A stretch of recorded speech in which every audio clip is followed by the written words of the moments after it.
When it comes to hot takes, the only ones that we here at Last Free Nation would prescribe you take involve me on my other show, Hot Take Point Made, on this channel, which you can click the YouTube link below, and then go and watch a recent episode of that where I get Maui and Cassard to say ridiculous things, which obviously the joke there would be like, what's different from their normal analysis? But you know, don't be cheeky. You all know what I mean by that. And I actually do a pretty good job of getting them to be like a little bit more outrageous and spicy and have like, if people don't know, every episode essentially is Cassard with like a different mad take on Nico. Like that one, probably our favourite one was the one before Cologne, where his real take was that, like, out of protest against Huxley, Nico should just bench himself, which is like, that's one of his, that might be one of Cassard's greatest takes ever. It was actually amazing. But that's the only time where I would say put up with like irritating personalities, annoying you, hot takes, because when it comes to smoking cannabis, that's not what you're going to want at all. I can tell you right now, the worst part of smoking cannabis actually is getting all the smoke in your lungs, and the fact that, like, if you smoke multiple times, then it's going to be really irritating. And if you're not somebody who smokes cigarettes, by the way, it's going to be even worse because you're not acclimatized to that sort of world. So instead, the Freeze Pipe, our sponsor, has the solution for you, because with their food safe glycerin chamber that you take out and just put into the freezer section for a mere 1 hour, so almost enough time, well, the joke is more than enough time, to watch one map of Virtus.pro play. It'll always be Virtus.pro who gets the beating on that one. You have to listen, Jim, you keep doing it, mate, not me. That about 1 hour, except the difference is, this is cool in a different way. His is like, some weird style of play. Obviously, when it comes out, it will then cool the smoke, and then you won't have to have the annoyance. You get all the upside with none of the downside.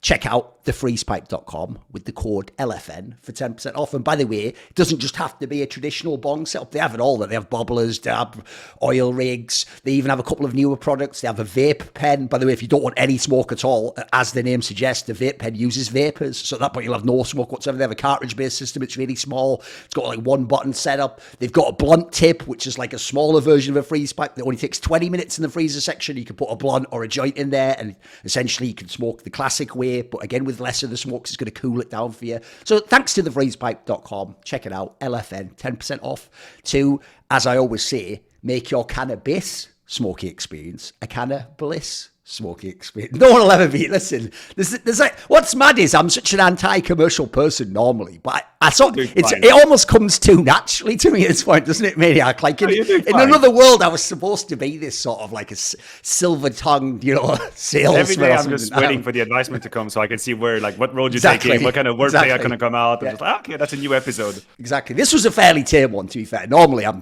throwing even more people in there. Like, James just caught the stray there because, spoiler, as we'll get into this episode, I think at Gamers8 we saw the best and the worst of Jim, but we'll get into this, okay? So what we're going to do, as usual, me and Maniac, it's only episode 2, technically, at Counter-Points. We're going to do a few of these, which just me and Maniac doing our approach, because I like to build up the rapport and establish for people what the show is going to be like and what the dynamic's going to be like. But we're going to have some guests, don't worry, especially if I can get them around some fun or spicy topics, or we'll get a pro player on that maybe Maniac knows so you can get a bit more info out of them. But what we'll do is, my style is, I hate actually the approach a lot of talk shows take, where when they do a tournament, right, they'll get up the Wikipedia or whatever in the background on the second screen, and they'll really start at like the beginning matches, mate. Like, it's why, if you notice, I don't do previews even in the same way as other people. Like, I don't do a preview where you just talk about the opening matches, because they're actually the matches that, once they're played, mean the least in the tournament. Like, what you care about in a preview is who's going to win the tournament, who's a dark horse, who might disappoint. So similarly, once the tournament's done, I like to just work backwards. Like, let's not pretend like we're going to talk now, like, and then G2 in the opener, it's like, we already know they go out in the semis and almost made the final. Like, so let's just skip to that. And so what we're going to do is we're going to use Gamers8, but we're going to work backwards and use it as a way to talk about each of the teams. So let's just start with the champions, since obviously that's a spicy topic, because quite frankly, I have to start here, Maniac, which is, since they won the tournament and now they've gotten the Flames, I call him Flames, by the way. I know it's like a mixed bag, people call him Flames E or Flames. I'm just calling him Flames. I pick one at the beginning and I try to stick with it. Pick a line. Like ZywOo. And basically, now that they've won an event with him, right, part of it, obviously, now that they've won, means people are going to then also add in the championships with Dupree, etc. So the question becomes, to Maniac, notice how I phrased that, to Maniac specifically, does this mean Vitality is number one? Mm-hmm. Would they be number one for you right now? Does this win do it for them? Yeah, I think it does. Because on the way to the trophy, you beat both G2 and ENCE, which to me as the the greatest rivals for this competition, right? I'll be just a little bit careful in the sense that I think the comeback on Mirage on the third map of G2 is sort of... We'll definitely get into that, don't worry. It's astronomical, right? It's astronomical. And so we all have a tendency to, like, in hindsight, pretend like, oh yeah, Vitality was a better team at the event. I mean, they could have been eliminated a million times on that Mirage game. But since they've actually made it, since they've actually had that comeback, they pushed G2, they beat them in 3 maps, and then they do the same to ENCE, which had beaten them as well in Cologne. I think right now, and also considering that Heroic is once again showing very clear signs of mental fragility, I think this is a legitimate claim. It's not the strongest, and I don't think the debate is close, but I think it's a legitimate claim to the #1 spot when it comes to Vitality, Yeah, for me, the interesting part about where we're at is it's not too dissimilar to earlier in the year when you had that mixture of like when Vitality was starting to come on strong, and then you had like Heroic was still really consistent. You had FaZe could maybe win an event out of nowhere. G2 had won events out of nowhere. And it was more like basically before each tournament, you're almost just asking someone, what are your personal, like, which players do you like and what style do you like when you ask who is the #1 team? Because there wasn't a clear #1. And in fact, I even think there are parallels here that we can mirror. Like, for example, one thing we're going to get into in a minute when we talk about them is ENCE is just starting to look like they're the new Heroic as Heroic falls off. Like, they've got all the same qualities. Like, they look so awesome right up to a certain point. Then they don't win the big match. And then they don't have, like, the superstar player who turns up and takes over. So there's a lot of similarities there, but I can see why some people, for example, are saying ENCE is #1 because if you want to go pure aggregate and look at, how they do in most games in the field, they are an excellent team. They have impressed a lot of people. I'm kind of with you, though. If I actually had, like, gone to my head, like, I die if I pick the wrong team that wins the next tournament, I would pick Vitality as the team to win it. But there's another reason why, though, which is I still think they've got a lot of flaws in this version of the lineup that they haven't like fixed compared to where they were at with the Dupree lineup. Like, that's actually why that gamble to me was a big gamble. And I never blamed them for doing the gamble. It was more just I didn't know Flames was the player I would replace. But the reason why I don't blame them is I also do think it could have been fool's gold to keep with the last lineup because it looked like it had sort of plateaued. It was a very good team, but it had also plateaued. I don't think they could have got any. There's nothing more to get out of the team, if you know what I mean. Like, Spinks was excellent. ZywOo was the best player. m0NESY was playing awesome. Like, what more can you get there? It's not like Apex is actually going to like double his fragging. It's not like, Dupree's game was, we already know what it was. Like, we saw the heights of it and we saw that it couldn't go too much further. So to me, it was a good gamble to make. Now it's paid off because they've gotten the first title win and they've even had good runs in general. But the key thing for me is I always have a principle, which is if it's like all conditions are similar or equal, like we both have a good map pool, we're both championship material, we're both like teams that, you win a map, I win a map, then nearly always the factor for me when I'm being biased and picking who I will win is who has the best superstar player. Because if you have the best superstar player in Counter-Strike, I know a lot of players, funnily enough, hate this sort of thinking. They don't think you should have superstars. They don't think there are stars. Like, I'm pretty swear, the best examples of teams like this are the teams that were very balanced, like the Fnatic 2015 or Astralis. You go talk to them, they'll be like thinking I'm like one of these like American TV personalities making a fake story. To them, it's like you shouldn't say Device is the superstar. It should be like, look, we've got like, dude, we've got m0NESY over here on CT, and then we've got Dupree when he's on T side, and then, if Device has to do, I'm sure he does this, the other. Same way in Fnatic. I mean, Flusher just retired recently. I'm sure someone like Flusher doesn't really vibe that I'd say Olaf Meister was the best. To him, it's like, do you see me at Major? It's like, what? I was carrying all the clutches when I'm pretty good if you're Crims, you can go, excuse me, can I get in on this convoy? You know what I mean? Like, these are all mega players, but the problem with that thinking is this. In a general team game, they have a point. There are roles you play. There is a level of balance. But here's the difference. The reason I think certain players are superstars and certain players are just very good players, and this is why I would make the distinction between a Prime Olaf and a Prime Flusher, is, to me, someone like a Flusher has a good game when the circumstances align, when he's in the right half, he's having feelings.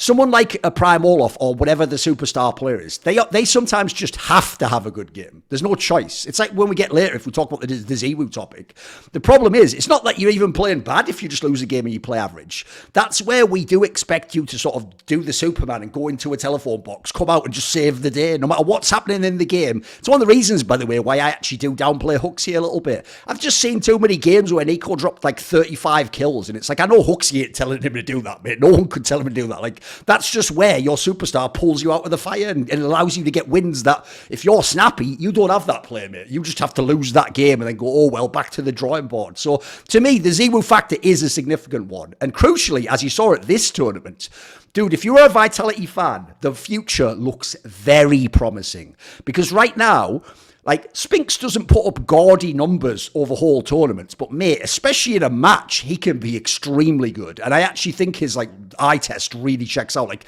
this is another bona fide. Like, this isn't the 2019 Vitality or the 2021 one where everyone was like, it's just ZywOo all day. No, they have other players here. And then mate, Flames, we already know his aim's good, and then Magus, like, as always, just chills, mate. He's just humming in the background, and he'll always give you those big games when you need him. So I actually think like the Raw, like, even though it's only one player change, you can see like now the difference is this isn't even their peak level, mate. They don't even look like I said like they've cleaned everything up. They've got plenty of holes. There's things we could go into the map pool. There's all sorts of problems, but yeah, if this is what like the sort of like, I'll be real, I think that was like 8 out of 10 Vitality that won that event.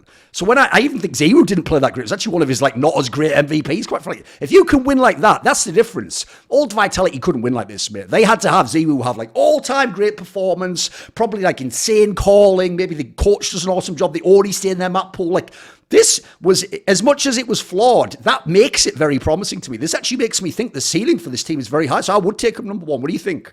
Yeah, I agree with you. I think you're making a whole lot of good points. I think being able to get a W in that way in Riyadh, knowing the kind of issues they still have with the lineup, tells a whole lot about like what kind of deep power we're working with. Like you mentioned the map, let's be clear. At this time, Anubis and Vertigo is an insta-loss. They haven't gotten to the point. They haven't gotten to the point where you could see Flames, and I'm sure you can look at the numbers and they'll reflect the same reality. He's very uncomfortable in his position. It's going to take him a little bit of time to warm up on the CT side. They still are able to stomach it in a best of three where they lose this map pick, and anyway they win best of three, the whole thing. So that in itself, huge. Far from being completely refined in terms of protocols, but still mentally very much in the game. Like, think about some of the scenarios that we've played out. There's, of course, the incredible G2 comeback on map number 3, but there's also the technical issue that happened against ENCE halfway through the second map. When they lost the first one, they stay in it, they win the second map. So some of these elements are really crucial, I think, if you want to have a team that establishes itself as a top. They have it. I also think that, as you say, the floor overall of the team is much higher now.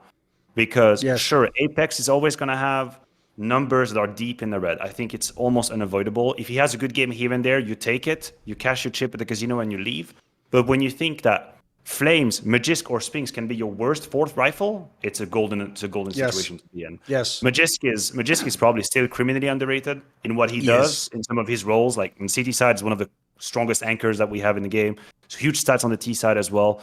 And I agree with you. You look at ZywOo's numbers on the whole event, they're not great by his standards. Like, we're not talking about peak performances, but I think it mattered a whole lot to him that he was able to show up at the end and have that kind of impact, which remains a point of entry if you want to criticize ZywOo and you want to temper down what he's doing.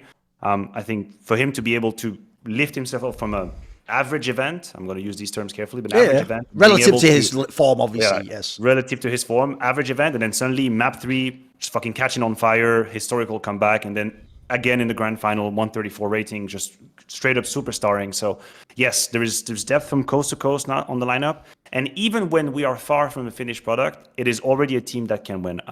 When they made the change, my prediction that I made in a couple of interviews was that I thought Vitality would never fall below the top 4. I didn't think they would be so high so quick. I thought the hit would be a bit harder to stomach. It would take them a little bit of time.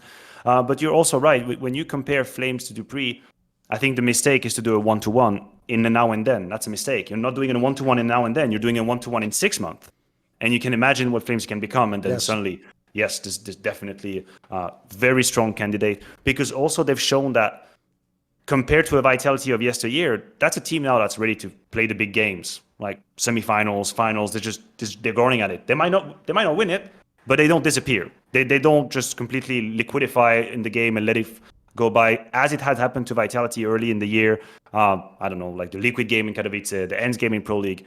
This isn't happening anymore. So the lights are looking real green for Vitality, and I just hope that they maintain like a work ethic and they stay motivated. That's sometimes the one risk when you feel like you're already kind of at the top. Other than that, it's looking real good. Yeah, actually, the way you said it there, it's a bit how I always frame it for G2, for like how crazy their lineup is. It's like, mate, if JKS is the second worst player, we've got a pretty insane lineup. Like, so yeah, same thing. If you make it, like, you can pick which. If you think either Flames or mezYzy is the like worst non-IGL player, then you can see the sort of talent we're working with. That's why I say the one narrative I will not allow to endure into this era of Vitality is I don't want to hear any of those stories, which at one time were justified, of like ZywOo doesn't have enough help. Now here's the problem. It was always a bit of a crap storyline because they just meant like the stats show no one else frags out. So I would agree he didn't have like firepower help, but the problem is some of those lineups even like, man, that original Vitality lineup was like the mega veterans who were all like geniuses at playing big games. Like, so it was never quite true, but it was in the sense like he had to put numbers up, he had to produce, or they could not win. Whereas as I say here, there was even games where essentially, and this seems impossible if you're a ZywOo fan, because it never happened before, he actually got carried at times. He like the game you'll talk about against G2. Here, the rest of his team kept him in it, and then he took over an OT. In fact, let's talk about that, because it's a good entry point to the whole ZywOo topic. Because actually, this is where, because I'm not on the desk, people don't know my actual take. They only know my tweets, which I don't ever actually bait Maniac. It's just that, like, people don't get this. I'm not like Pimp or Launders when they do like the bait tweet. My opinions just naturally are annoying enough. They look like bait to other people, if you know what I mean. Especially if I'm on Twitter, because if people don't know, I had to learn this myself, mate. It's why I brought back that cheeky little beak face emoji I do, because I realised if you don't do that, a lot of people can't read humour when it's on Twitter. Whereas if I was on a desk, you'll see the shit-eating grin, won't you? And the little and then you'll just know, like, nah, he's being annoying. And he like, at that point, though, you won't take it too seriously. You'll know it's tongue-in-cheek, or if I mean it for real, right? Because the other thing as well on desks is when I actually do talk about history, then I'm very serious. That's my bread and butter. I'll make it clear the distinction, but it's harder on social media, I get it. So one thing that's going to shock people is this. I actually think the way that the end of the G2 game ends, for people who don't know, basically G2 was in a really strong winning position at the end on Mirage on the decider against Vitality in the semi-finals. Now, the one downside if you're G2 is they were on T side, which is always different from just running the game out if you're on CT, but they were even in winning positions again and again in rounds, and there was a bunch of scenarios where basically they could have just won the game, and ZywOo was actually mad quiet towards the end of this game in regulation. He was actually just straight up getting bullied when he was on like the B site on Mirage. People were just running in with an AK or one flash and just beating him in a duel, and it was actually looking really bad. But here's the thing I've got to give mad credit for. I haven't seen this before, mate. Right? One thing I think is quite cool about Apex, if people don't know, sure, when he wins or loses, he might trash talk people, but he's actually a very reflective player. Like, he will totally give, like, credit to other people or say, yeah, we do have a flaw. He's not one of those guys who just blindly has to believe his team's the best in every area. Well, one thing me and Apex actually agree upon, which apparently the ZywOo fans don't, is we think there's still another gear that ZywOo can go to, mate. I actually don't think he's capped out. Like, that's why I don't think he's the GOAT. Like, the difference is when Simple was at his peak, I've always said this, he was so insanely good, not just at killing people, but like somehow winning every scenario, that I had to sort of like say, this is one of the only players where I can't like impose my theory of Counter-Strike, because I would say that's the wrong move, but you're just winning every time you do it. So basically with your skill set, you're right and I'm wrong. Like, I don't know what you're doing. With ZywOo, he plays a more like sensible way of playing. So I could always see how well is he doing. And the one thing I did always think he had missing in his game was, to some degree, he did let the game come to him, and he did just take the scenarios presented, and then if he had a situation for a kill or a retake, so he would take it, but the difference is he wouldn't do the simple move, which to me is, you just basically, you know the game is going to shit, you know you're about to lose, you can sort of see in your mind almost as if the game was over, like what it's going to be like when it all ends, and the worst feeling there is to let, in the terminology you use from fighting is, to let yourself just be slowly choked out, you know, someone just go in, you just fight a bit, you're like, oh. What you got to do in that scenario is once it's going to shit, you've got to just sort of say, like, I'm just going to take a stand, basically. I'm going to go for a bunch of players. I'm going to do something. It's funny because if you do this and it doesn't work, like it's what Nico did at the Major, you will get mega criticised as the star player. If you go for a bunch of crazy plays and Hail Marys and try to take duels that you don't have to, if you lose them, everyone will say it's your fault. But the difference is, if I'm the star player, That's what I want. I want it to be where it's like, look, I either won us the game and got us back in this, or yeah, I'll take it on the chin like I fucked up. Mate, the way he ended this game in OT was beautiful. This is exactly what I have wanted him to do for years, mate. Like, that looked like old school Simple. Do you remember when Simple was in the Na'Vi with Flamey, the really flawed one? And on CT, dude, he would do this. He would just say, you know what, fuck it. I basically go where I want from spawn. Like, if I want to go to this site, I think they're going to attack there, I go there now, and I take your spot, and you're playing like B, for example. He did, if no one saw this OT, don't just look at the kills, look where they're taking place on the map. He plays the whole CT side of the map. He's taking like short control as an AWPer, pushing up. Then later, he's like pushed all the way up on the A site as CT, using like, I think it was like m0NESY or something as like a setup to like bait them out of when they're coming out of the ramp in the palace, so he can get free options. Then he's like in the window room shooting traditional position out of mid. Like, this is what I want to see, mate. Because in this scenario, the nightmare there, I can tell you if you ever know pro players, is the one thing you always want to do against a dominant AWPer is know where he is. Because if you don't know where he is, the worst feeling ever is like he's played B site the whole map, and then you're walking out on like lower ramp, and suddenly you just get AWPed in like off angle. Like, what the fuck? How can he be here? Like, that is a mad psychological edge you can put for your team. And I can tell you, back in the day when Simple was the best at that, that's why everyone called him the GOAT. Because famously, the map was Nuke that he was the best at this on. The way he would just rotate everywhere. You felt like you were always just fighting Simple everywhere on the map. You could never avoid him. You could never rotate away. Dude, he did this in this game like that. It's why people think I'm going to come with the whole angle. Like, they shouldn't have won. G2 should have won it. Like, we can get into that in a minute. But I actually thought the way he won the game for them in OT was very impressive. Like, that's what I want him to do, by the way, in the majors. If he does this sort of style of play, like I said, there'll be times it doesn't work and you whiff a shot or the other superstar kills you. But the difference is, then you never have the question of what if, of like, what could I have done? Like, I think this is the fifth gear for ZywOo. This is the one I want to see from if he wants to not just be like on paper number one, but actually the guy who wins you all the trophies. Yeah, I feel you. I get that. I think there might be there is a clear difference between Simple and ZywOo in the sense of the ability for Simple to bring the game to himself and make the game about what he's going to do. And this is something that ZywOo still struggles to do, and I know it sometimes stems frustration, and I think he has to do it more. But in the sense of ZywOo will at times fix structural issues in a CT side, and it pisses me off. Like, I don't want him to be in a position because it fixes the rest of the map, and he does that a lot. You will see on maps where Vitality is struggling on the CT side, suddenly he becomes a solo AWP in a position because someone else on the other side is not able to do what they need to do, so he becomes that solution. That's an issue. I will say, though, something that I think is misrepresented for ZywOo. In all the big events that HLTV has recorded, ZywOo has the 4th most attempt in opening kill on the CT side. He is taking a whole lot of entry kills. To my money, too much. I'm going to be honest with you, too much. Okay. He sometimes does it at moments where I'm thinking, bro, what are you putting yourself in a 50-50 situation like this?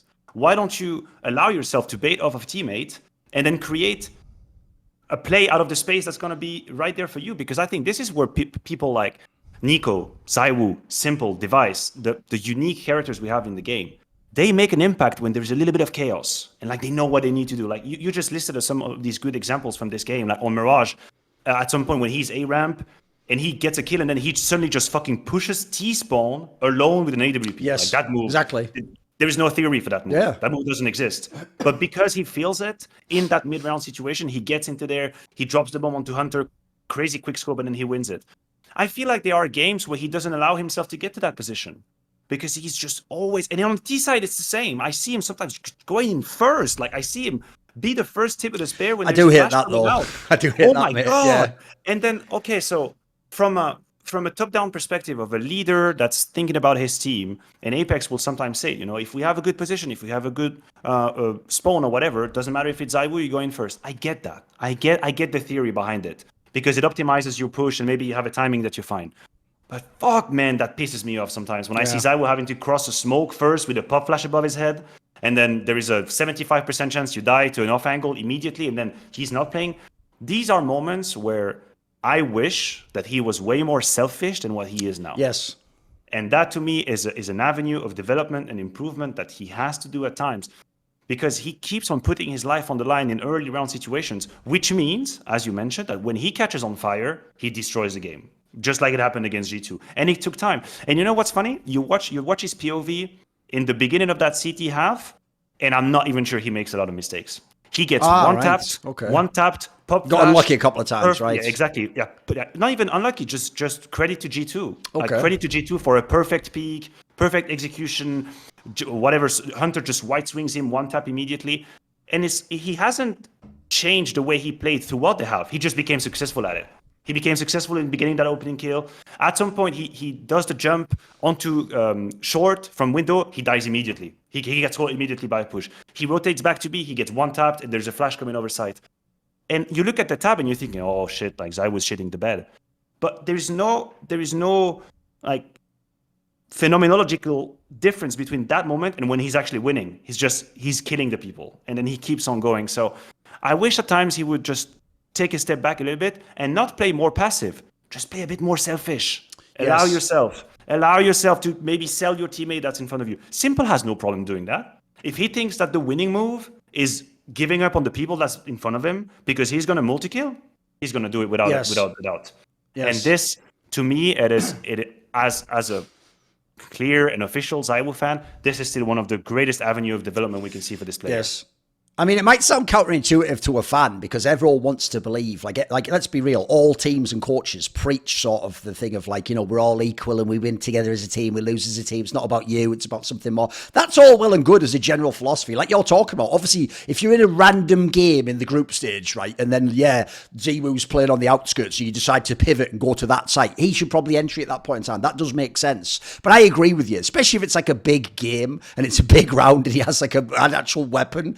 Sometimes just let someone else be the meat, as they say in the French scene. Let them be the bait, you know what I mean? Like, because like you're saying, even though it sounds counterintuitive, actually to know how to use your teammates selfishly is a form of team play. Because I always used to say this about Simple. I used to say to Simple, I actually have no problem with you being really selfish. I don't really like if you're like an arsehole to your teammates, like as a person. But I said to him, you can ask for any play you want on the map as long as you then deliver. Because that's the responsibility that comes with it. It's like all power comes with responsibility, remember? So if you essentially what you're saying there, and this is where actually ZywOo, I agree, needs to be more selfish. He needs to understand that, like, you know what, Makes a brilliant player, many-time major champion. Hey, Spinks is really talented. If they're on the site with you, mate, and you can make a play that ends this round now and you get like a 2K or an off angle or like you just get a free kill and then it's like you're not even just a trade, you should use them like that. Even though it's cynical, you should. And by the way, if you actually had the convo with them, they'd tell you, please do that. Like someone like m0NESY would be like, tell me that, mate. Like if you need the setup, I will absolutely do that for you and set you up so you can win this fucking game. Because on some level, they do understand they aren't you. Like if you are the Simple ZywOo, they know you've got a level you can go to that they can't. You can do things they can't. So in a way, as long as you actually understand like the team concept, they also want to be used in that regard. Because I've heard that's actually a problem in general in Vitality. I know it was an issue they had with Spinks when he came to the team. I've heard even m0NESY had this issue. That like a lot of people, they almost didn't want to be selfish. Like supposedly m0NESY did this. m0NESY wouldn't ever ask for someone to go on a play with him apparently on like T-side. He would just like sort of go on his own and just lurk around. And it's like, they had to tell him like, bro, if you have like an idea, just tell someone like, come and do this with me, like set me up. And apparently this is something for real. They changed like briefly before the major as part of why they were just like 1.5 times as good a team. So yeah, to me, that's a big factor. It's why people don't get it. If you, in the same way as if people only focus on the negatives of a superstar, they do this to NiKo in my opinion all the time. Yeah, you'll see his flaws, but you'll also miss all the brilliant things about how he plays and the things he does that are unique and make him like transcendent in his own way. It's why to look at NiKo, if your only statement is hasn't won a major, you've missed the entire game, mate. You've missed his whole masterpiece of what this guy's done. Now, you're not wrong. If we're talking about pure top line accomplishment, he didn't get it. But NiKo's career isn't defined by didn't win the major, because the question would be, how could that define you unless you were basically like almost the greatest player of all time? That's the real reason. If you think about it, it's almost a compliment that we keep going on about him not winning. Because the point is, every single time for the last like 5 years, we expect this guy can win the major. That isn't normal, guys. Like I won't actually shit on Cadian if he never wins a major. Because it's like, bro, it's actually impressive to me. You were even in the mix for those. Like, if you're NiKo, yeah, you are supposed to. So similarly, if you come to this level, it's easy to just bang all day about what ZywOo isn't, but you have to look at what he is as well and what he is capable of doing. So I think that his fans sometimes do him a disservice there. Like, one, don't brag about like some of his weaker MVPs like this. Like, what you have to think of is this. I keep using this lens recently because I think it's very useful to know if you're sort of out of whack about how you're talking about a player. I always say this, right? Imagine a casual fan of yours doesn't follow CSGO. Let's say he played some CSGO with you, some matchmaking over the years. But let's say he's from League of Legends or Dota or Rocket League. So some game drastically different enough from CSGO. If they came and they said, oh, hey, Maniac, I know you're like a huge fan of the ZywOo guy who I heard's the best at the end of CSGO. And, I haven't really watched much CSGO, but I want to get into CS2. So what games should I watch of him to see how good he was? You wouldn't say, you got to get this game as 8. Well, like, this wouldn't even be like top 5 of the ones you'd list, you idiots. Like, if you actually big him up too much, you actually make him look not as good. Like, what you actually want to point out, like we're saying, is the guy is so cracked out. This is even a flawed performance, and he ends up winning the MVP. Like, I actually think there's a detail people keep missing. People always comment with Simple and ZywOo, because it's a good point, that they can have like 23 kills in a game when you look at the scoreboard tab. And you're like, what? When did they get any of those kills? That's because they're so good. They get all the boring kills. Every kill that like a normal player, it might be like, maybe it's like 60-40 together. They just get that every time. So it means they can have games which on the scoreboard are incredibly gaudy. Like that would be like here's the difference. A ZywOo underperformance where he gets like a 1.23 rating, that would be like the Crazy Son Pius performance where we're like, he's snapping, bro. Holy shit, did you see that? Everything was a 4K because he's just a normal player. Like, he doesn't get every single normal trade. He doesn't always get 2 instead of 1 every time they rush on the site. People like ZywOo and Simple do. That's why actually we have to put them in this other stratosphere. So let's get into like a little bit of this discussion, right? Because everyone knows you ran all the numbers on Twitter. But my problem is this. People don't seem to understand. I'm very explicit about things I care about as topics, man. I made a video on this last year. My point about ZywOo is this. It's actually not even like that he always underperforms in big. That's like a straw man. It's that if you ever look at the prestige events, the majors, Cologne and Katowice, the ones that basically at the end of your career, you want to have as many of these on your resume as you can. And if you don't, someone's going to have to, if they're like me and you, a fan or a hater, they're going to go through and they're going to look at why didn't you win more of those events? Like, why didn't you win like this Cologne here? Or like people did this to Nico Carrigan for years, remember, before they won one. When someone does that, the problem with ZywOo is this. Specifically those events after the online period when we've come back to LAN, he just repeatedly has had letdown performances in the big playoff matches. But again, not let down compared to a normal player. Like, his numbers are still be like a 1.2 rating. The problem is we're talking about a player like going to his max level. And oftentimes I get the feeling he does have games he disappears in. Now, I actually think some of what we're talking about, by the way, probably plays into this. Like, one of the things you have to ask yourself is, this is why the selfish player who's got a big ego is actually very easy and predictable and transparent to look at, because everyone sort of knows what way he's going and how he's thinking about the game and what he wants to do. It's actually very difficult when you deal. I had this problem with Device and Elise for many years, where on the one hand, they know they're really good, but they also think like, I'm just a part of the team though. And sometimes there's the question like, but is it even like, am I actually being irresponsible if I try and take over the game like this? Should I just play within the system? Yep. Should I basically wait for my IGL or my coach to ask me to do something? If you're a very like a reflective person, and ZywOo to me seems like someone who's actually like very sort of like open to other people's perspective. It's actually, you can be tortured by these ideas of like, am I supposed to perform here? Is it okay to have a bad game? What do you think on this topic? Because I saw when you ran the numbers, the thing is, you've destroyed all the plebs, because some of them did just take the thing of like, it's just bad in every playoff game, or some weird angle. I don't even know what their fucking baseline was, mate. Like, obviously that was nonsense. Like, spoiler, you couldn't be number 1 in the world this many times if you're bad in playoff games. Like, that doesn't even make sense, does it, guys? Like, logically, there's a reason he's got all those MVPs. He didn't just carry the group stage and then we just went like, well, you were shit in the finals, but have the MVP. That doesn't exist. If anything, the final defines the MVP. So what's your take on this whole topic? Like, what is it that pissed you off, or what angles pushed you? Because this is one of the few times I've ever seen you come out strong on one side or another on a topic. Well, I just thought that people were being lazy with the attacks. That's why I think people were being lazy and way too general. And I just thought, you know what? That's enough of it. That's enough of it. I am going to, from the bottom up, I am going to gradually destroy every nonsense that I'm reading step by step until we have cleaned this whole pipeline of dog shit and we end up with what is actually true and supported by the numbers. So some of the statements were, ZywOo is a bad playoff player. Well, I've just proved you wrong over the last 12 months. This is a wrong statement. You want to try again? Another one could be, that's because he has bad teammate. Well, I've just proved you wrong again. He's got the higher differential with the rest of the team. And then someone came at me and said, well, look at only the game he loses. And I said, well, I proved you wrong again. He still has the highest number. He has the most difference with his team. So I just gradually destroyed all of these storylines. But the thing, and I think what people are missing is that I am aware that ZywOo is not a finished product yet. I made a tweet and I was very, very clear about it. He is not in a conversation for greatest of all time currently. I am aware of this, but I've just had enough of people just vomiting shit opinions and being overly general about him. So I try to just recenter the conversation a little bit and let's try to define what is it that we're going after, right? And in some of the elements that you're bringing up, the big events that are missing in his pedigree, yes, of course, that's a problem. Absolutely, that's an issue. Then again, we sometimes have a tendency to forget that what you were describing as Elige or Device or Simple, trying to find the good middle ground, that's maturity. Yes. That's maturity as a player. We are so crazy sometimes with the expectation that we put on these players. Just because they've had such a astronomical rise, we expect they're already a finished product completely. It takes time. It takes years to find that middle ground where you are a superstar that is putting his imprint on the game, but you are also part of a system. You are a good teammate. You're responsible. It takes a long time. That's also why I made this like funny tweet where I mentioned like time to reach a major, and Simple had 10 participations to win his first major. Device had 10 participations to win his first major, and then I put Devil Walk 1 just for fun because I like the guy. Yeah, of course. I like the guy, you know. But this is what we miss, right? I think that because, by the way, off the top of my head, the number for ZywOo was like 6 or something, right? I think it was like 6 or 7. 6 or 7, yeah.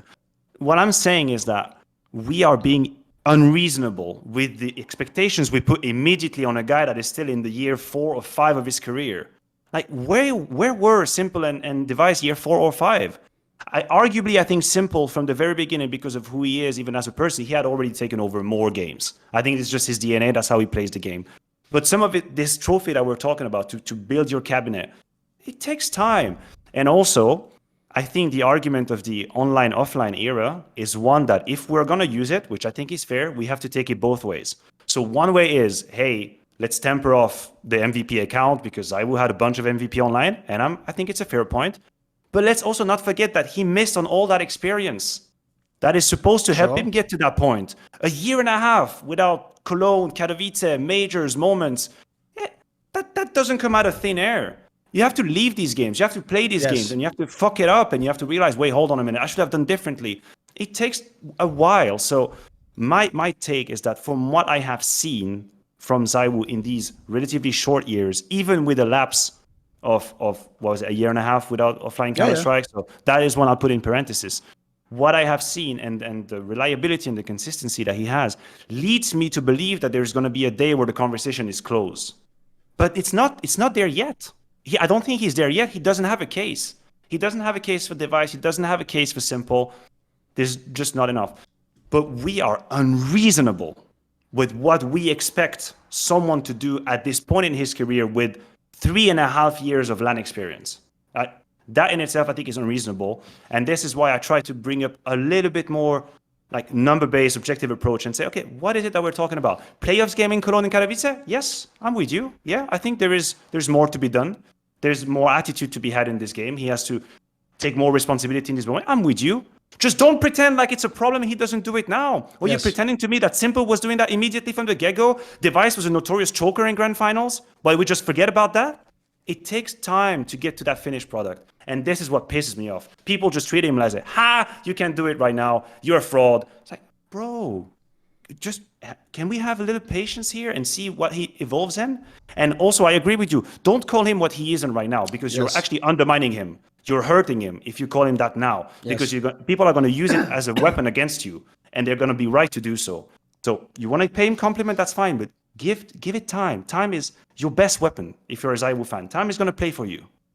Yeah, a couple of things there. One, on the Device angle, actually, because this is a point I actually have made many times. I think people, maybe it just gets lost on them. Bro, I was the device fucking stan. What are we talking about? Like, me and Anders have picked incorrectly device and Astralis to win about 10 tournaments, including majors, for years. Like, that's why when it finally happened, it was like, holy fuck, we kept the faith. Like, we've been rewarded by God. But it took years, like you're saying. There was just year after year after year of when they'd look. It's the same story. It would look awesome in the group stage. They'd beat like a team in the quarters that like is another world-class team. You're like, it's going to happen this time. This is the time. And the problem everyone knows, don't worry, I get it, fans. You don't want to be the guy where when he finally breaks through and is ultimate, like, GOAT level, unbeatable, you don't want to be the guy where, like, you weren't the first one to say it. You want to always be like, oh, I claimed that, like. But if you do that, though, like we're saying here, you will misrepresent him early and you'll actually make him and yourself look stupid. So, like, the reason I bring up the device example is, mate, when he used to lose and choke those semis, go watch the desks. I don't come on the desk like, guys, you're running the numbers wrong. If you actually look at this in a different perspective, he was really good in the...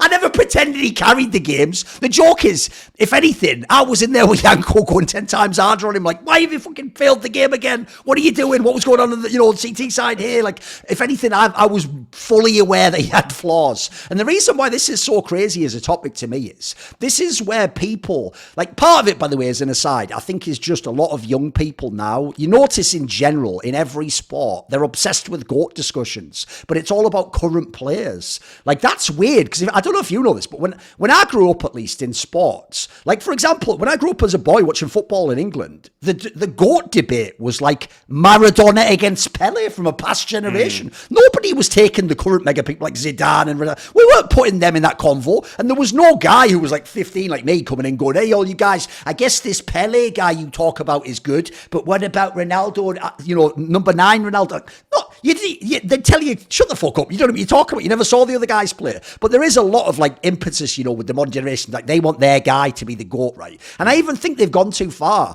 I just translate it as this: when they say their guy's the GOAT, they just mean I really like this guy, he's my favourite player. I know. But I had to learn with Device. You notice I don't call Device the GOAT, even though I do believe on resume he could easily claim it, right? The reason I don't is because, yeah, he was my favourite player, but I had to learn that is different from, is he the best? Now, when they get really good, there's a temptation to go, I could just make the two things the same. Yeah, we all get that, but especially in our job, we're trying to like avoid or being unduly bowled over by our own personal biases and preferences where possible. So the other reason, even though it'll sound counterintuitive, if you're a ZywOo fan, you're actually doing yourself and ZywOo a favour. If, like Maniac said here, in the short term, you acknowledge that some of these things have hurt him. Like, for example, the reason why you are ruining your whole case if you say the online era should count is because then he doesn't get any of the stuff Maniac's talking about. If the online era all counts, that number 1 counts, all the MVPs count, all those performances count, and that counts towards sort of his GOAT case, well, then suddenly Maniac's angle doesn't work anymore. Now I can't go, you got a year and a half robbed from your career.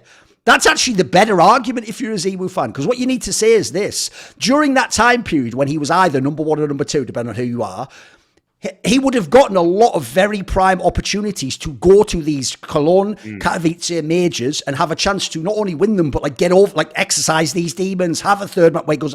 He didn't get that. He was robbed of basically, if we're talking like a year and a half, realistically, 2 or 3 majors there. Add in the prestige events, we're talking maybe 5 or 6 events here. Now that sucks, because the difference is, even though, yes, Simple, Nico and Device also got them robbed, they'd already had 5 or 6 years. They'd already had, for most players, what would be your fill, your whole career's worth, basically. The key thing is, the best ones to give the example of is, if this was like Cold era or Olafmeister and they'd have had a year and a half their prime, you just don't even have any of the accomplishments. That would be all their MVPs. That would be all their year number 1. They would have had their whole prime career. So you actually, as a fan, want to acknowledge that happened and he got it stolen from him, because it actually, as you say, it gives a reason as to why. It's not that like he couldn't learn anything, but it put the accomplishment part on stasis. It meant that he was just sort of stuck there and there was nothing to play for, and especially you couldn't get the experience that you're saying. You couldn't even lose and get the experience. So that is significant. And then lastly, I'll throw this in there. The reason why coming out of the French scene, this is so egregious that people are acting like he's the perfect player, is, bro, if there's any scene I would expect to understand a flawed genius player, it would be the fucking French scene. Do you know who Kenny S and Shocks are? If you're a fan of these like I was, these are part of what makes them so compelling is how flawed they are. The fact that Kenny either just does look perfect and kill everyone, or he'll just be in the same spot, get feeding, and he'll just be dying in the same spot, he'll just rush to the same. Like, my joke is, he's the guy who like he never saw like a fucking banana angle on CT side Inferno he didn't like, whether he got the kill or died from it. Like, we all know he never did put in the work ethic. Even when he was at his best, you were like, oh, bloody hell, I bet he's not doing aimbots. I bet he's not doing extra things. Shocks, even when Shocks was perfect in the server, then he had all those weird things he would do with what team he would join, or he'd just leave the best team, or he'd play with Smiths again or something. They all had their own weird flaws that both held them back and made them the player they are. Like, we can all acknowledge these aren't perfect players, guys. In fact, one of the beautiful things about Counter-Strike to me is you can even be the absolute best, like ZywOo is now, like Nico is now, and there are still some flaws. We can still look at your game and see some areas where it's like, bro, even you could improve. That's how crazy this game is. Like, that's one of the best things about Counter-Strike, by the way.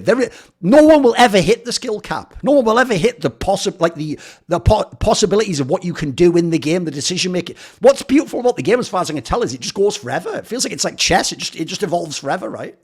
Yeah, absolutely. I agree with you. I also think that one of the argument for ZywOo's case is that as soon as I acknowledge his imperfection, and I truly do, and I will always, some of the things that he already has got on lockdown now is like crazy. Like, for sure. If you think, you've just mentioned Kenny and Shocks and how they were geniuses in their own right of the game, but some of the flaws they had were really extremely problematic. Yes. Of course, they were balanced and counterparted by how crazy they could get on the server, that in itself, I think it doesn't have the same marketing and the same selling value, but the floor of ZywOo is already so high. It's so high. Can you imagine having him as a player in your team? And a bad game is 23, where he's got good communication, good attitude, no ego, is just being there as a player, dropping you an AK if he has to. Like, that in itself, it's not marketable. It's not selling. It's not great. No one cares about that. It's not a good argument.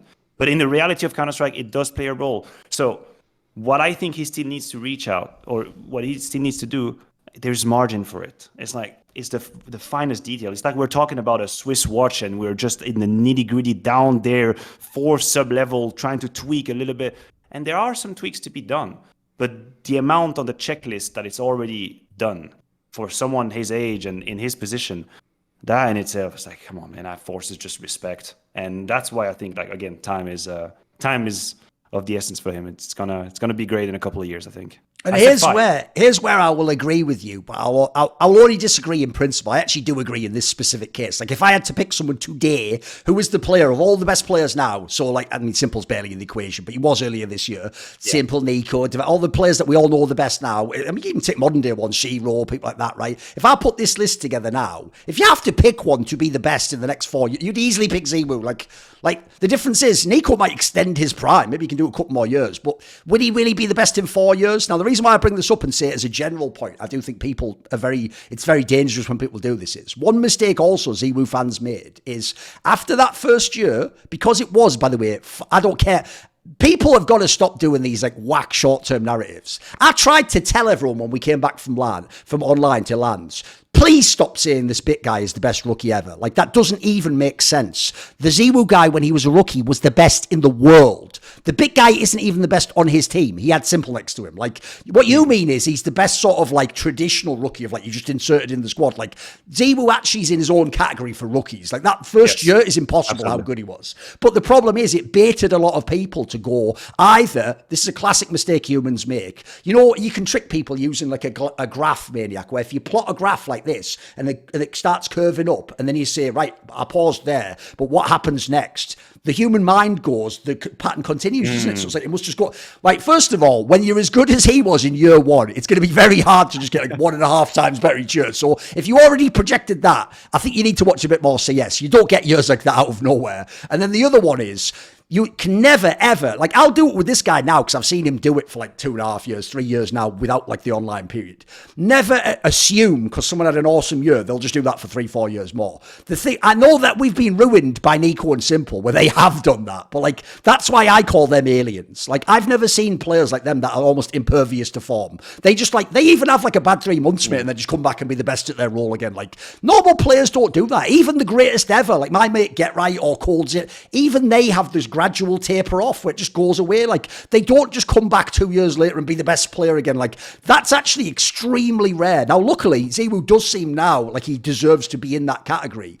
But if for other players especially, don't ever assume that. Because I've seen this happen with all the stars now, mate. Like, I mean, maybe later we'll talk about Heroic. People like Stown, again, if you were doing the graph, it looked awesome. But it didn't keep going, did it? It got to that point and it sort of plateaued. It's just stayed at that level now. And he hasn't been able to make the next jump up. So I do think it can be dangerous when you sort of assume someone will do this for the next 3-4 years. But with that said, in this particular case, he's the outlier that I would pick to do it. I know, and I wanted to bounce back on this because it's actually a thought process that I went through myself.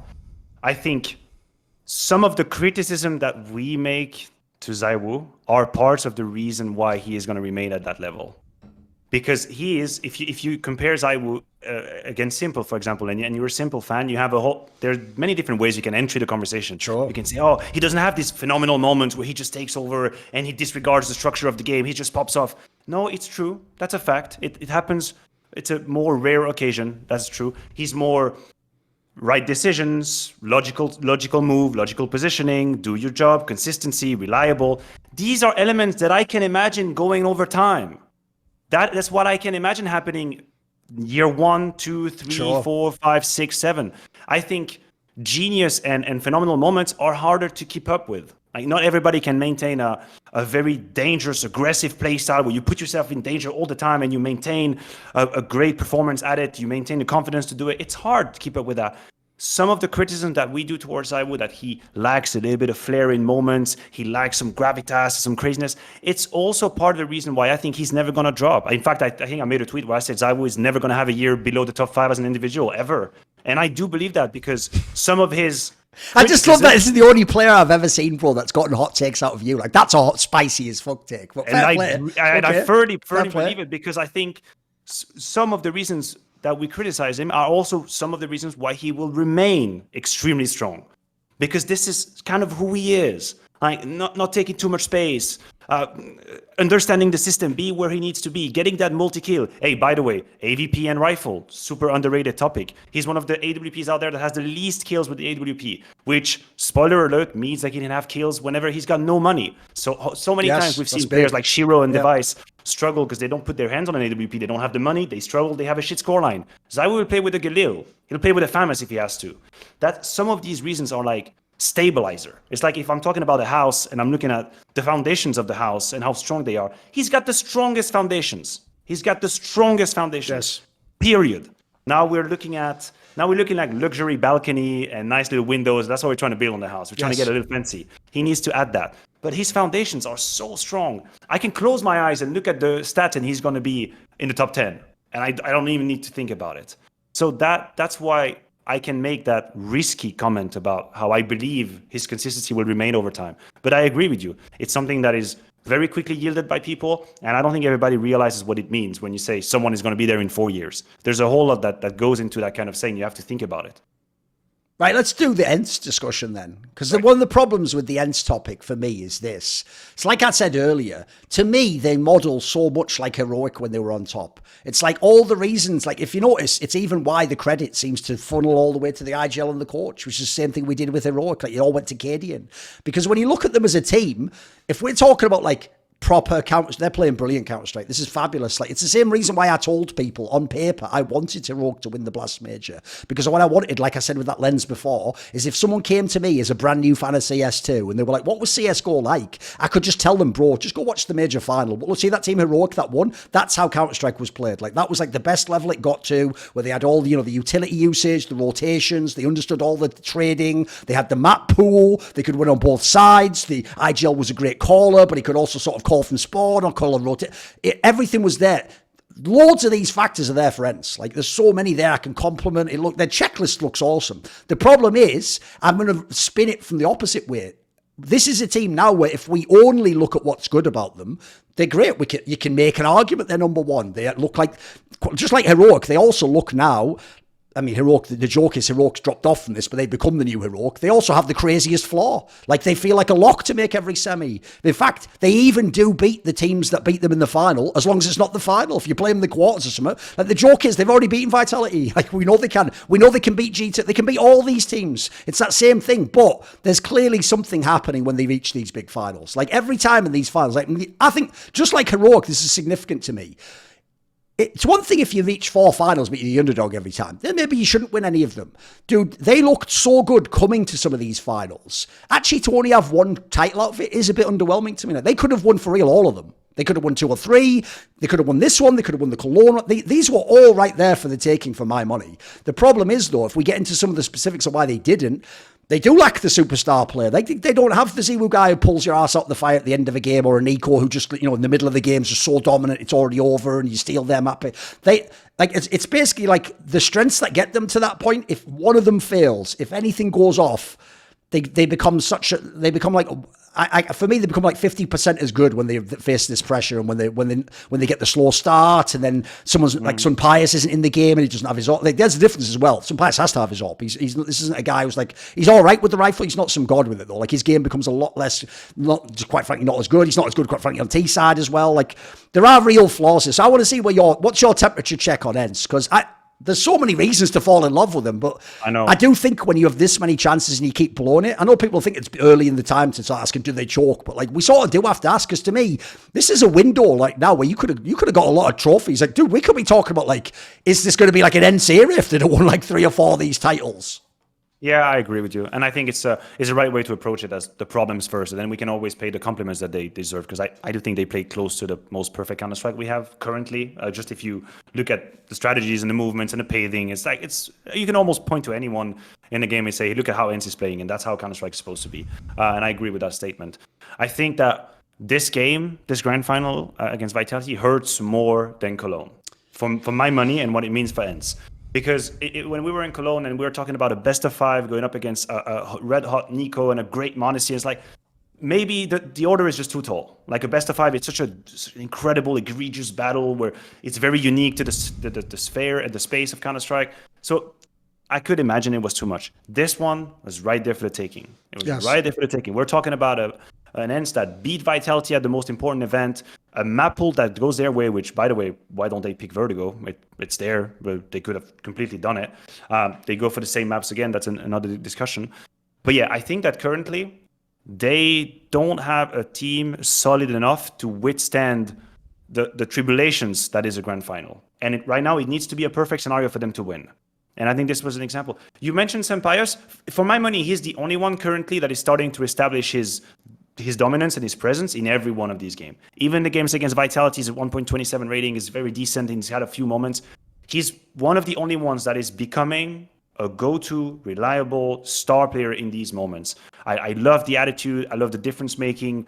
He's super sharp. He's super out there.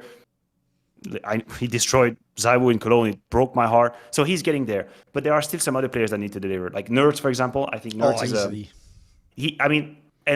is it sounds like it's a dig, but it's actually a compliment in the sense of we see what he can do at times. We see the magnitude that he can enter in and the kind of impact he can have. In the grand final, this wasn't the n0NESY that he could be. Quite simply, just look at how he's playing, look at how he's been playing up until there. So there are, and I think it's mainly him, if you will ask me, it's mainly n0NESY who has this sort of echo chamber, sort of chamber where he can very much develop in the last game of the tournament. Because I think Madden's not supposed to have incredible numbers. He's a very role-based player who's taking space and doing the dirty work. And even then, I think his numbers are pretty good in what he's doing. Diha could do better, but I think n0NESY is where the room is. That's n0NESY. Yes. He wasn't there against Vitality. That hurt them massively. If you look at Cologne, that was a completely different story. So they're yet to conquer this grand final. And where I do join your concern is that how much is that hurting them, these grand finals that are passing by and are not winning, and how much is it actually becoming its own monster in their own heads? Yes. The whole saying of there's a snake under the rug, and then it becomes a bigger snake, and it's like a dragon at the end that's eating the house.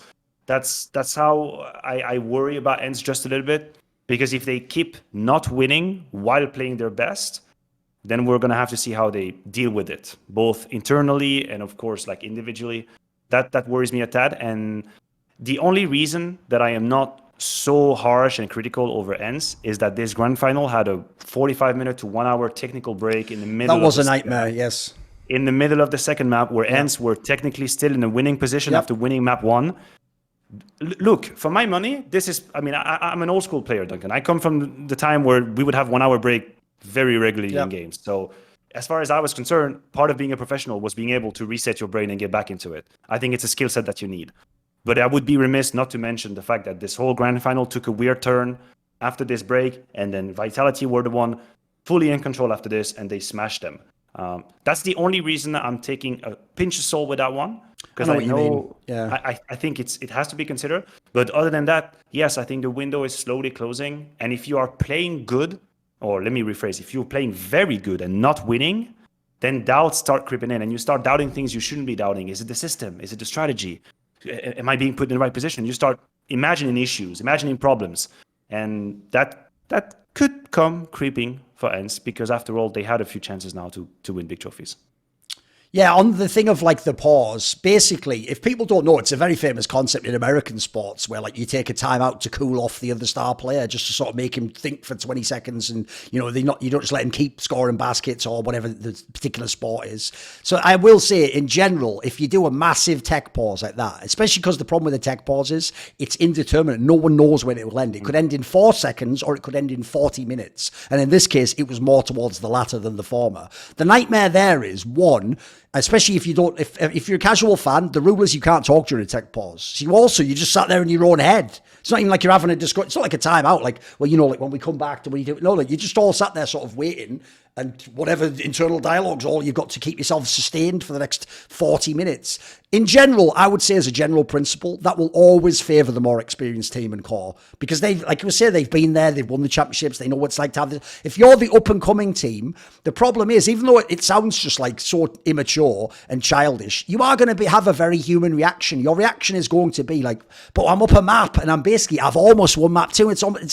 That's the sort of thing where like a super pro can do the hard reset. It's why I've always said the best teams, you can't do what, even though I don't blame you because it's human nature, but I actually hate it when you guys on the desk, when map 1, someone gets obliterated and then you go like, well, if it's going to be like that, it's going to be a quick 2-0. It's like, if we're talking about the elite teams, they reset between maps. Like a new map will be a new day to them. You know what I mean? Like it's going to be a total, you're going to still have to earn it against the next map. It's not really going to carry the momentum of the last map. But if you're the underdog team and you're less experienced players, in a way, you really just want it over as soon as possible. Like, you don't want to go, okay, it's okay that I was leading, but that's sort of taken away from me now. And then they came back. That's fine. One map for the championship. It's just the third one. No, in your brain, you should have won 2-0, or you almost did. And that is so insidious if you let that get into your head. It's the reason why the top pros, a lot of what those sports psychology people do, if you don't get it, guys, they're not actually doing movie stuff where they do a speech and it rouses you. It's the opposite. If anything, they're teaching you how to sort of go to a baseline and how to anchor yourself and how to understand, like, you don't have to like there's a saying in the occult, this will say like a weird digression, there's a saying in the occult, right, that goes that any action that you take without the lust or desire of result is the purest action you can take. Because even when you want to win the game, and that's why you're trying so hard, if you grasp too hard like that greedily, it'll go through your fingers like sand, mate. You'll lose it. In that scenario, what actually makes you win is being able to just sort of go, right, each round, what are the right moves to play, what's the right thing, forget that we got a lead. Even how do we close this game? I mean, Nate, in a minute we'll talk about some of the teams who blew their leads, the G2s and the Virtus.pros. Like, these are teams as well where on paper you had the game. You might have thought it was over. And actually, this is why we'll talk about these two teams. The different responses to how they tried to win or not win the game actually will haunt them later on. They won't be able to come back like I'm saying and go, we gave ourselves a good chance on all these scenarios and, tip your hat, the other team just won. No, some of them will be haunted by decisions they made on force buys, or did they make a play and stuff. So to me, that's the part that's changed here. The problem with ENCE is they do feel they are massively the team where it's like, if you cool them off like this and let them think, I've seen it in all these finals now. It's why when they get the slow start even, they're not coming back like they would, mate. A really elite team even let's take these teams like G2 and Vitality. It's hard to keep these teams down, mate. You don't just run off 10 rounds against these guys. You know what I mean? Like, eventually it's going to break. They're going to get money. They're going to get, like, someone's going to win a clutch, a big name player. They're going to switch halves. Something's going to happen that's going to reset the game. The problem for ENCE is it feels like by the time they get into some of these games, it's almost over. Like, it really has. The ship has almost sailed. It's right on the horizon, and you're almost too late. And NERTZ is a big factor, because I feel like we're being really unfair to NERTZ. One thing I always try to explain to people is teams have an expectation level based on the whole roster, but individual players have a different timeline. So in the same way as on the past episode, I pointed out, HuXi's expectations and timelines are actually very different to NiKo's. NiKo's is he has to win the major. That's it. It has to. It's the ultimate expectation. The actual expectation for HuXi is more like do a good job and win some tournaments and get in a position to win. And if you do that, you probably did your job. Like, he has a lower and different set of expectations. So similarly, for ENCE, the squad, because we all remember back when they had Hades and Spinks, they were sort of already almost in this position. They were getting really quite good, and then Spinks left, and then they kicked Hades, and they made these changes, and they're back again. We all want them now to just go, right, now just take that last step and be the best. But the problem with that is, I can't say that to NERTZ. Dude, he only joined the team in like February or something, and before that, it's not a joke, guys, he was playing on Endpoint. It wasn't like, at least Flames was on OG. This guy was playing like tier 3, essentially. Like, I can't say to that player, well, you've made a few finals now, where's the 1.3 rating? Where's the MVP? It's like, it's actually totally fair to him that he's still tracking upwards. Like, to me, if he was in almost any other team, like, here's the best way to think of NERTZ. If he was on like a team that had come in the quarterfinals here, like a lesser team, you'd go, great performance, can't wait to see more from you. But now I have to say, you have to just win the tournament and be the MVP, mate. You have to, for real, we're expecting you to actually outdo ZywOo in this final. Not even just play well, you're supposed to actually beat that guy and take the MVP. Like, that's an incredibly high set of expectations to put on someone. And I even feel like he's being a bit fucked over, because since his nationality is the same as Spinks, who was the previous rifle star, bro, he isn't Spinks yet. First of all, they have a very different style of play. They're almost the polar opposite players. One's like the entry player, one is like the lurker. And then secondly, Spinks, to me, is someone where like, he certainly had his issues fitting into Vitality, but to me, he had a much more established game. I do think NERTZ is like an incredibly, I know this is the term that people have abused in sports, but I don't.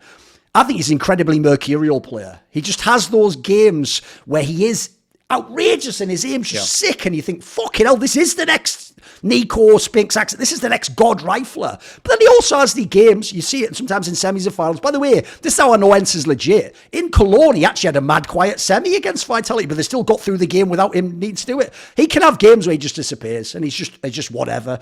But the problem is, to go back to the whole like ZywOo angle, you can see his ability level, though, is higher than almost everyone on this team. Like, for me, like, I'm with you on the Sampaius one. I don't call Sampaius the best AWPer. I just think he's a big game player, and I think that is a distinction we need to make. By the way, shout out since he just retired, that is what Flusher would be considered as. I never actually personally thought Flusher was better than Crims or Orloff. But I'll tell you what, if you want a big game performance in like a semi of a major, this is your guy. By the way, that's what makes it so unfair. That he isn't even their best player, but he might just pop off and carry the game with like a plus 20 or something. Sampaius is that guy for me. Like, I don't expect him to be the ZywOo with the team and he has to carry every time. If he just gives me I'm with you. The performances he's already given in the big game, that's enough.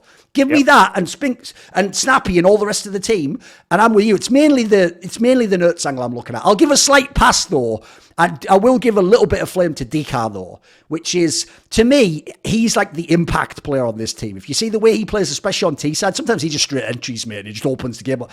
I have noticed if he has a bad game, they also will struggle. Like, he's another one where, because I'm with you, the rest actually, Sampaius, Madden and Snappy, I don't even think they're ever playing bad in these games, mate. They still play good even in these finals. Like, they look like they're doing their job. It's why, in a way, I can be quite confident about ENCE. Like, I don't think they have to have like the superstar. They don't really need it to happen, but this is what tears me up. I can't tell if they're this close and they're going to break through next event and win and it'll all be great, or if like this was the height and then now we're all going to be looking back in 3 months like, oh, what could have been. What's your sense? Like, which way do you go on that one? So it's going to sound a little bit counterintuitive, but I think what ENCE need more than anything is not like a statement win in a grand final 16-16-6. They need a hard-fought battle, losing their mapping hard all the way through pushing back to win. I think they need that more than the easy win, because I think they've already established that when things are rolling, it's like, what the hell are you supposed to do? Like Snappy's calling amazingly, still probably a little bit underrated in his calling. Switch of rhythm, like switch of pace, the best that we have in the game right now. Close to Heroic, probably better than Heroic right now. Could be. Changing the pace incredibly. When things are firing up, you have Diha with the multi-kill, Sampaius, big game player, NERTZ. Like all of these things, that's all fine. I'm wondering about if someone comes to me and say, hey, ENCE is playing like hell or playing like shit, then I need to know who I believe in. When ENCE is struggling, I need to know what am I going to see from an ENCE that's struggling. And this is still something that's yet to be. So you want like like a big comeback third map win, or like the OT victory, something like this, right? To like a character win, right? And this is probably where I think the angle of attack against DHize takes all of its sort of like life in terms of.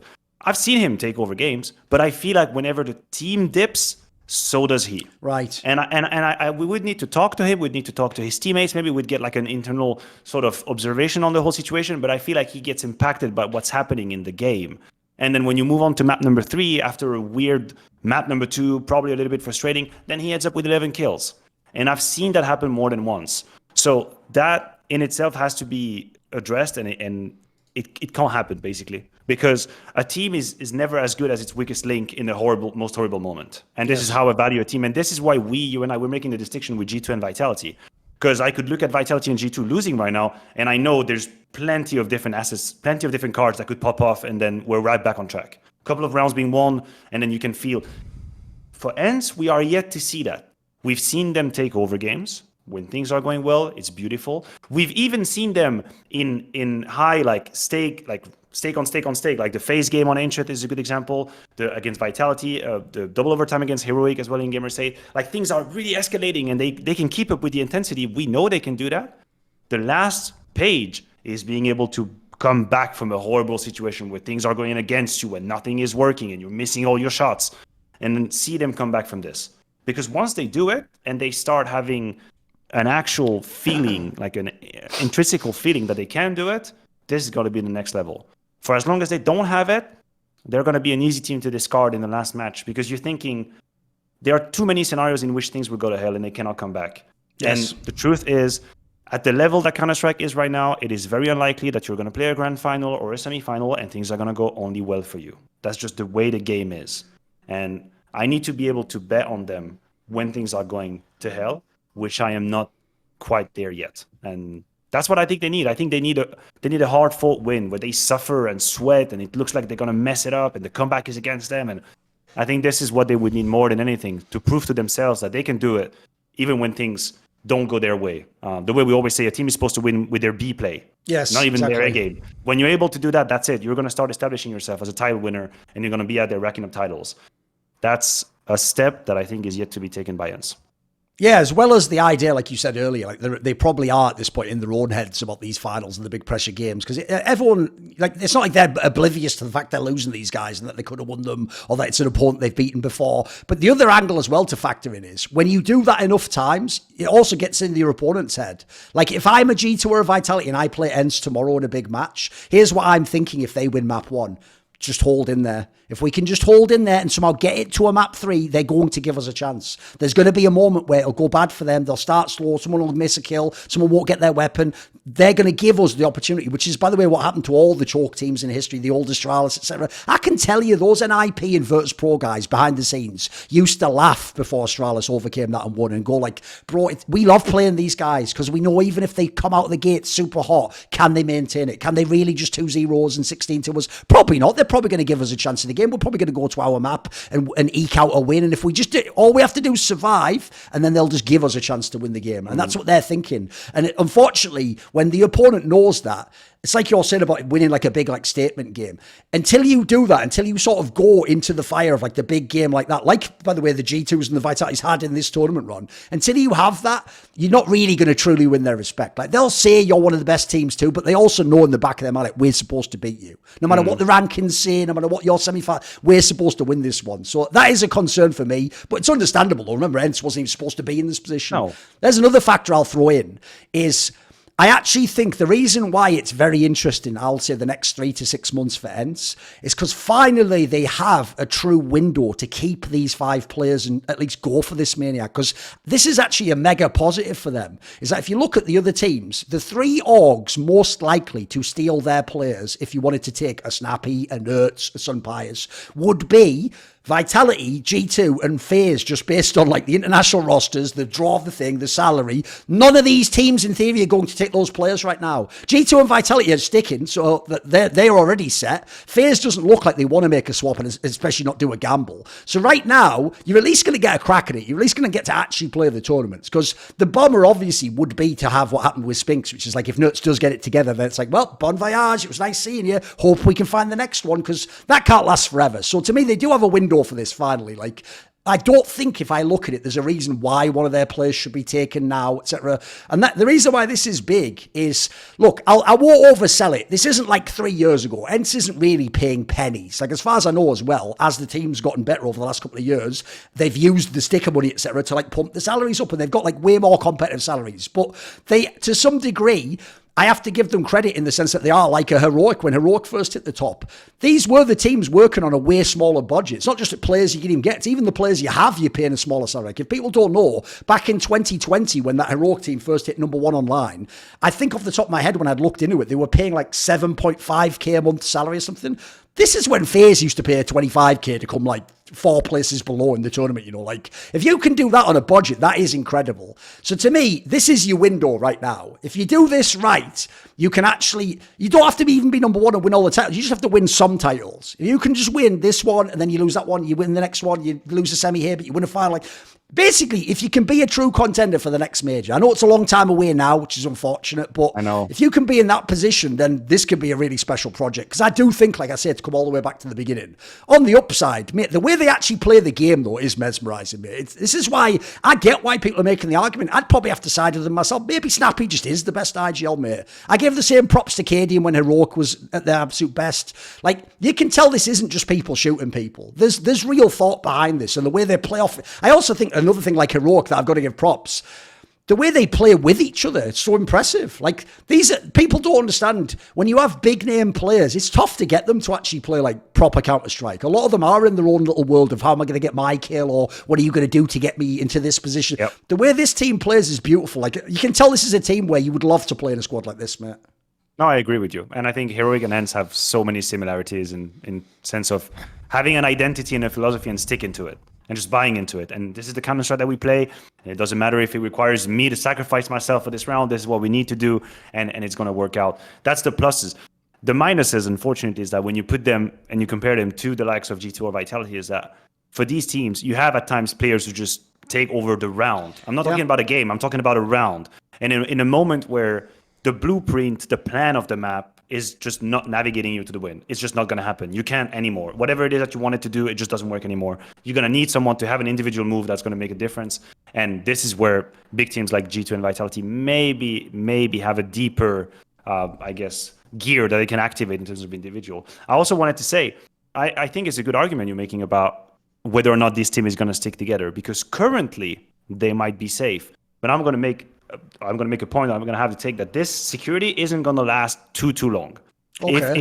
If they struggle to actually find the success that they probably believe that they should have because of the improvement that they've gone through, because of the performance that they've had, the more time passes, and if disappointments pile up, they're going to become vulnerable to the interest of other teams out there. And maybe now is not the most competitive knit-tight moment where everyone is looking to grab the next new player. But if you're a team and your Opera is struggling a little bit, some bias is right there. If you want to bet on the future, Nurse seems like a safe bet.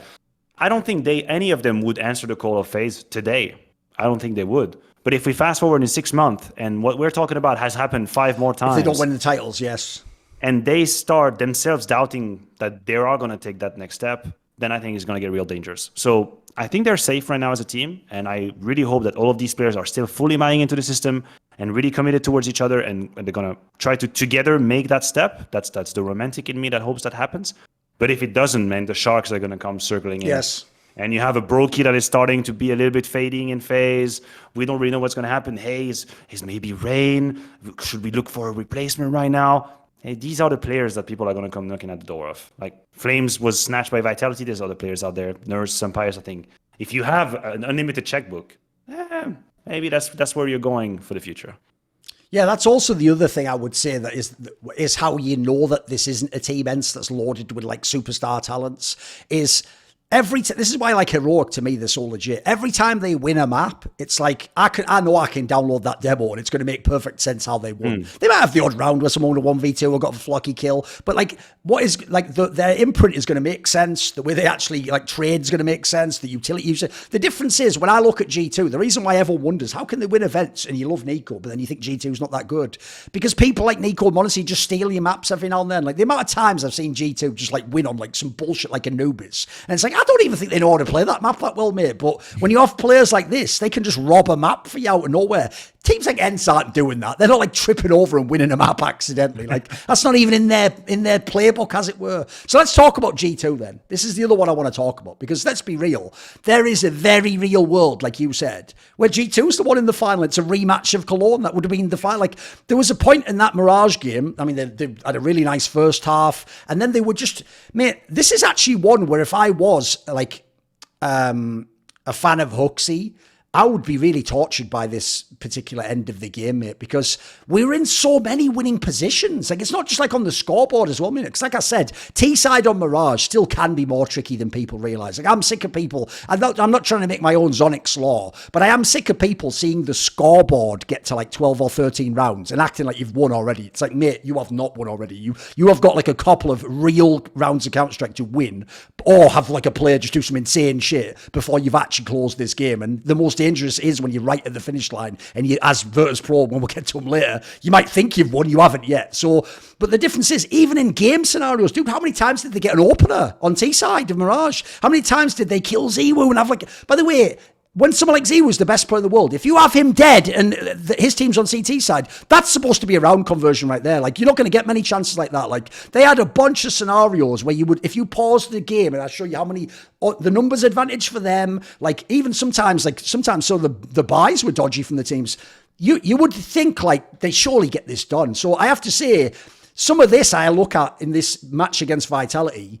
And look, I'll do the fair part, which is this. I won't totally blame G2 or take it from Vitality because, spoiler, when we talk about Virtus.pro later, the same thing happened between G2 and Virtus.pro. Like, Virtus.pro probably should have won and then sort of scuffed it at the end, and then G2 came through as the heroes. So these teams got to be on both ends of the equation. But I really actually think, like, G2, part of me feels like they blew it. On the other hand, because some of the OT kills, especially, it's in regulation, I think they blew it, Maniac. In regulation, I genuinely think they blew the game. In OT, listen, it's like they, put it this way, God did that. Like, you can't anticipate what ZywOo was going to do there and the kills he got and the way he got. And that scenario, for the OT, I do just tip my hat if I'm G2. Like, you played better, you deserve it. It's like tennis. Too good, props. But the regulation one, that would haunt me a little bit, mate. Like, I feel like this game was right there for them. I know, and I, to this day, look, I wasn't working the desk. I was watching this game from my hotel room, and I feel like I've entered some sort of a trance because I don't feel like I have the exact, good like memory of what happened. I just remember watching this game, thinking, wait a minute, there's no way they're actually coming back into this. There's no way it's going to happen, and this is actually where I think Vitality as a squad, and I'm going to say Vitality minus ZywOo, deserves a whole lot of credit because they just bought enough time for him to have a couple of rounds, for him to have a couple of moments. And I think when people say, oh, just the overtime, it's not just the overtime. It's also the last 3 rounds before where he starts to have these entry kills and he starts having these impacts. And I think that, and this, I'm going on a very big limb here and I might be completely wrong, but I have the feeling that maybe G2 felt that ZywOo was waking up towards the end and the window was closing and they were about to win, and now he's starting to find these entry kills and he's starting to be more active.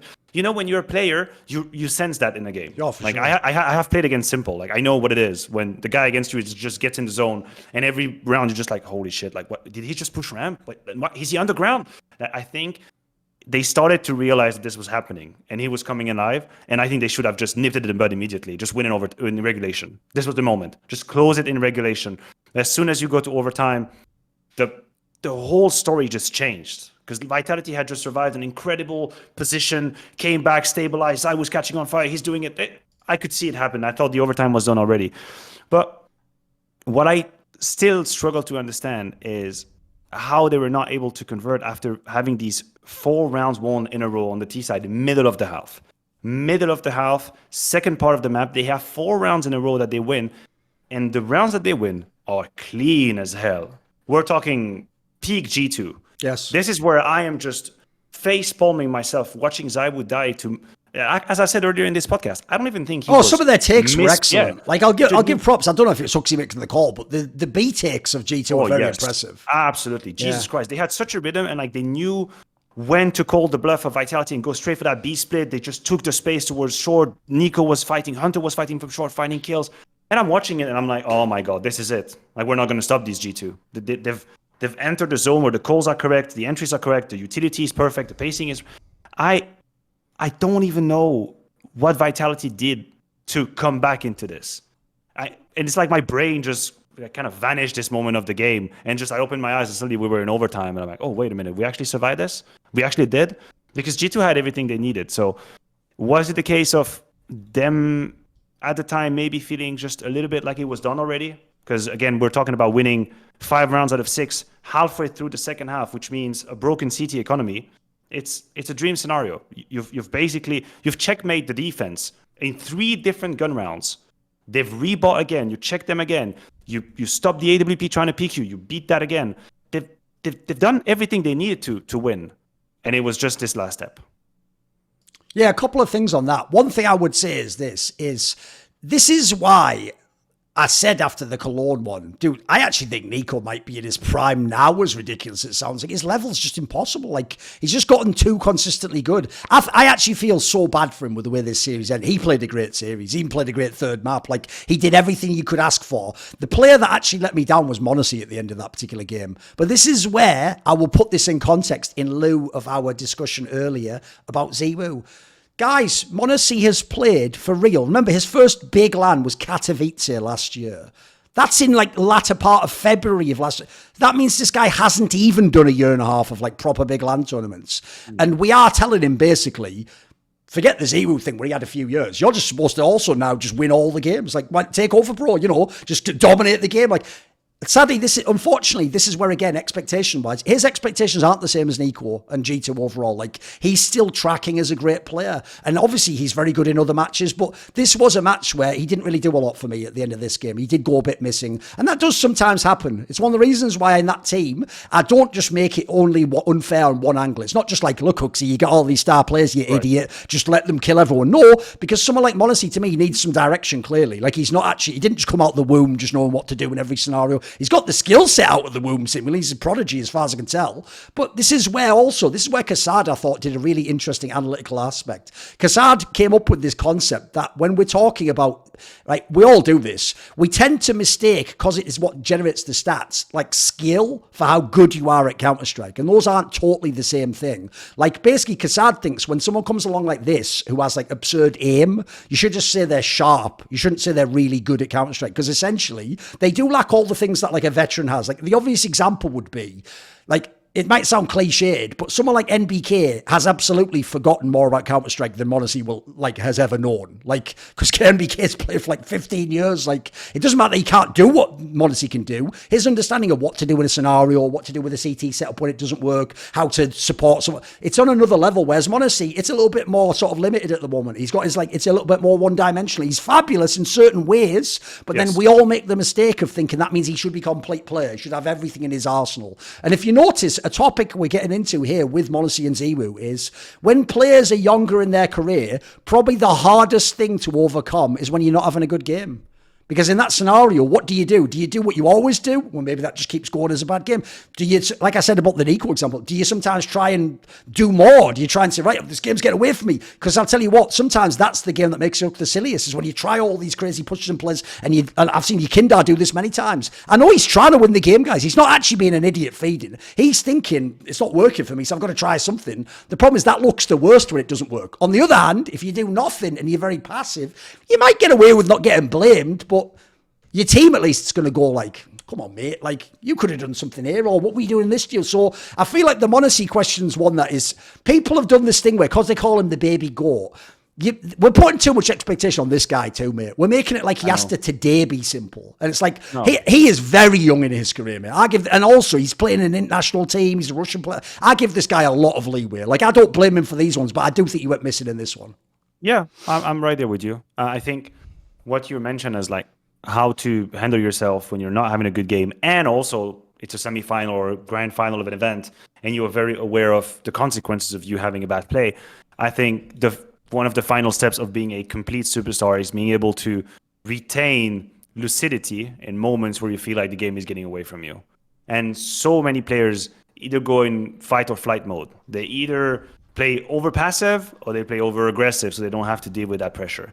And this is where I believe that over time he's going to become more and more valuable, is that you're probably going to start seeing him racking up a couple of kills the easy way when things aren't going his way, not the m0NESY way. Because I've always been, my only issue with him, and I don't think it's an issue, it's more probably an issue of the community and how we see him, is that because of how spectacular he is, I think this has a halo effect on how people view him, right? And it's great to have the multi-kills, it's great to have the flick and have these moments where probably he and only he can do that. But this is the tip of the iceberg. This is not what wins you events. Yes. It can, when you're having a good game, it's what's going to get you 2.2 rating or whatever the hell, and we know he can do that. But what about when you're struggling and you don't have the money and it's the first time you put your hands on an AWP and the score is 0-5, and are you going to be aggressive? Do you risk to lose that AWP? But if you're passive, then are you really helping your team? Like, these are so many equations that you have to solve as a player, and that comes with experience, which I don't think he's there quite yet. I'm not going to say he disappears completely, but still, you can feel the difference in terms of moments where he's in the zone and when he isn't. And that is always going to be a problem for a team like G2, because if you're HooXi, or if you're Nico, or if you're Hunter, you don't really know what you're going to get out of the guy quite yet. It's a hard moment. We're going to get the good m0NESY, the bad m0NESY, and depending on the answer you get, then the game plan makes sense or not. How much responsibility are we putting on the guy? You're going to play that area of the map alone. That means you get to do the right decisions. You get to be solid, or you're going to give away your life or be too passive. I think we have to give him some time. And that was a relatively lukewarm game overall against Vitality.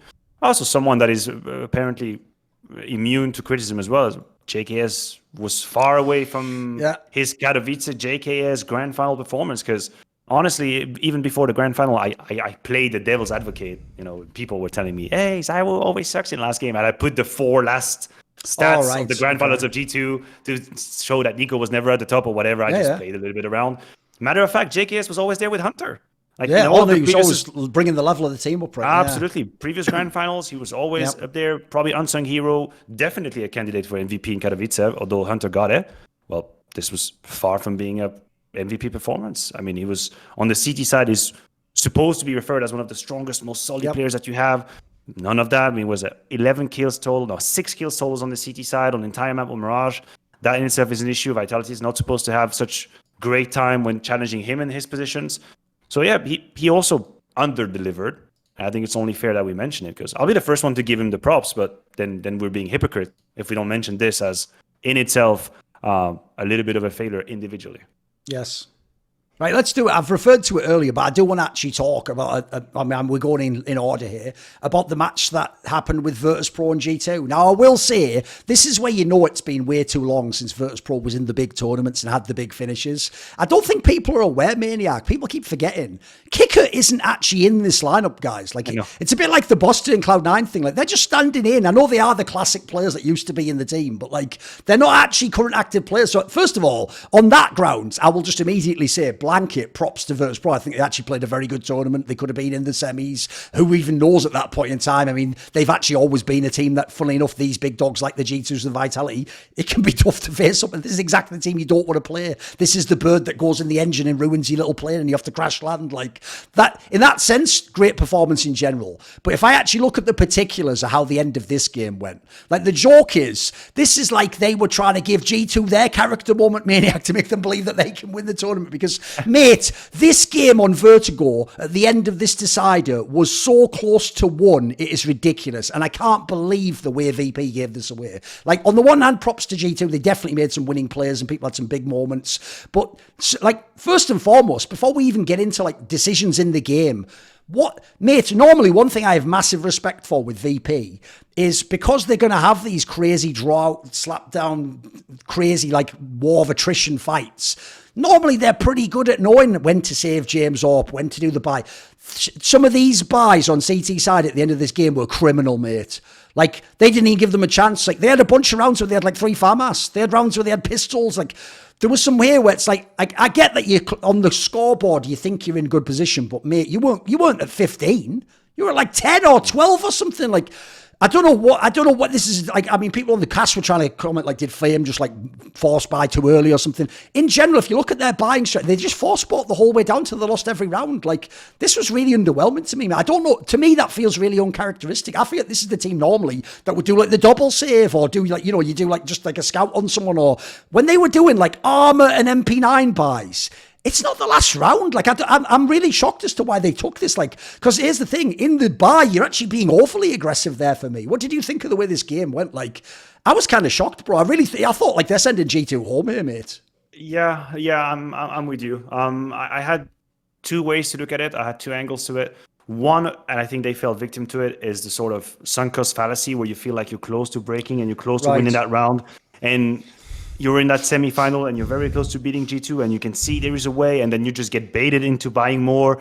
And the illusion of safety that you have on the scoreboard, which you mentioned, gives you the impression that you basically have an unlimited amount of lives in the game that you're playing, which isn't the case. Like, a game of Counter-Strike is decided on 5 to 6 gun rounds max. The rest are half buy, pre-buy, even full eco. So I think probably they thought of themselves a little bit too safe and thought that they could crush G2 earlier, which in a way, if you think about it, and then it's me getting a little psychological here, but that's also a way to kind of avoid the pressure. You know, if you're trying to close when you still have... If just you force it shut now, yes. Right. Exactly. You're trying to close the whole conversation when you still are in a comfortable position so that everyone feels great, rather than eco, so you end up at 11-11 and the stakes are really high up. So it might have been a bit of a playing their own minds in here. And also another aspect, something that I brought up at the desk as well, it's possible that VP being one of the most characteristic team in its own way, like VP is truly VP, the one and only team. It's not the case with a whole lot of teams. Some teams are hard to define. Sure. Some teams can be unpredictable. You don't really know what's going to happen. VP isn't really in that category. You play against VP, I think, as an opponent, you have a relatively clear idea of what's waiting for you. I mean, the joke is people say that cliche, don't they? They're like, you know what they're going to do. You just can't stop it. It just works. Yeah, you know? Exactly. So I think when you play against VP and you have that clear idea, maybe, just maybe, James try to say, you know what, at these specific moments, we're going to throw the second guess himself. Exactly. Right. They're going to think we're going to play slow. They're going to think we're going to play eco because this is what VP would have done 9 rounds out of 10. But this round, we're buying MP9 anywhere in your face. And I can respect it. The problem is at some point you have to pull the lever. Like you have to pull the ejection seat. Listen, this doesn't work. Everybody relax. We take a double eco. We put JM on the AWP again, and it's going to be fine. And I think they missed that timing. I think they missed the moment where they had to pull on the ejection seat. And yeah, I think they played themselves a little. But also a team that pretty fresh with Mir now. Kicker not even being truly part of the squad. They may do what they could. But yeah, they play themselves on. Are you excited for the real lineup when they get the proper 5 in the server? Because to me, like, I always explain it like this. I don't enjoy the way Virtus.pro players, but here's what I do enjoy, Maniac. I enjoy what they do to these other top teams, though. Like, I actually love that if you're like a FaZe clan and you fuck around any moment in this game, you're going to lose against Virtus.pro. They're going to make it like the dirtiest, ugliest win ever. But it's basically Virtus.pro, like we were talking about this topic earlier, they are the team that, like, this is the crucible where if you want to test like an ENCE, like can they come back from the bad game, or can like a player overcome a superstar having back? This is the sort of team you want to put them against. This is like the final boss. They're not actually like the boss of the game. They're just they're the main henchman before you get to complete the game, as it were. You know, like to me, they're at their best when they're like the ultimate gatekeeper team. Because I look at this squad, mate. Not only is like always potential in that playing style, but people underestimate how good the players on this lineup are. Like, mate, this is a pretty deep lineup. I know it's not big names like Fame and Flip will never be at the level of m0NESY. And there's a superstar that comes to that. But in terms of their game, these are really good players. Like, I want VP. It hasn't been the case this year. I want them somehow to be at every event. I know they're not in Blast, so it's going to be hard there. But every time you have a Cologne, I want them in the mix. I want them to be like that round of 6 team that you got to beat to show you're actually legit, because they do bring something different to Counter-Strike. Yeah, and they have players whose profile are really interesting to me. Like, I think Flit maybe has a little bit more reps under his belt than other Fame, for example. But we forget that these are also very young players in their career. Like, they're very young players. We know Flit was courted by Na'Vi for a while as a player, and they had interest in him as a rifle, and now he's in this roster as well. Fame came out of nowhere, and in Rio was an absolute beast, a part of the 3 best players of the team by far. They had crazy stats. So these are players for whom I have great hope and expectations for the future. I also think that some of the issues that I have with VP, which again, being sometimes a little bit too cornered in one playstyle and too pigeonholed in one playstyle, which I think, even if it's great, has issues to it, is I feel like with Mir, you bring in a bit of aggression, which is needed. You need to have someone, sometimes you can say, fuck it, let's go. Like, you know, for the people who don't know, Mir comes from the Vega Squadron school of Counter-Strike, and that's as diametrically opposed to what VP is doing as you can possibly get on the spectrum. The joke is, if VP, because obviously a Jim, is like the plus back team, they were the plus press W team was Vega Squadron. Exactly. Right? Exactly. So I'm thinking, if you're clever on how you integrate him and how he wants to play the game, like you can probably. Yes. I don't want them to change the whole idea. I think it's never a good plan to change the whole philosophy, but just here and there, just spice it up a little bit. I think Mir can bring that. He's also super skilled. Like most people have forgotten him because he hasn't been active, I think, at least 12 months. But he was always extremely sharp, as you like that term, as a player, super strong with the rifle. So when you have Fame, Flit, Mir, which for me is a trio that is super dangerous with the rifles, super sharp players. And then you have a little bit of experience coming with Mir, and you have the prospect of what Fame and Flit could become over the years, then I think this is the roster that's interesting to be in. And for as much as I don't necessarily enjoy watching it, you have to admit that Jame in itself, Jame is like enjoying Counter-Strike and utilizing Counter-Strike in a way that isn't exactly how you would first think about it, but you kind of have to respect it, even though you don't really like it. It's like, okay, that's fair. You know, I see what you're doing. You're forcing round 29, you're forcing round 30 with full guns. You're saving, you have these moments. I don't think it's spectacular, but I respect that you go about and you don't exactly play by the normal rules and you just found a new way to kind of win the game on your own. That in itself, I think deserves respect. Put it this way, I'll give you the analogy, because as someone who's Swiss, you might be able to appreciate the tennis analogy. The problem with Jame is his style of play, and even his individual style of play, is like those players who are like the clay court grinder, where all they do is, they're not even trying to hit the winner, dude. They're just putting the ball back over the net. But because all they do is just run, it's just stamina. They just run up and up and up. All they do is return. Tell you what, that is a really annoying style of play to play against. Like, it's a nightmare. But you have to respect people like that. When you play against them, you know that you earned your win when you beat them. You know, they're going to take you to the deep water. It's really going to be hard, even though, as we say, those are probably the least enjoyed playing styles for fans ever. Like, they hate that style, obviously.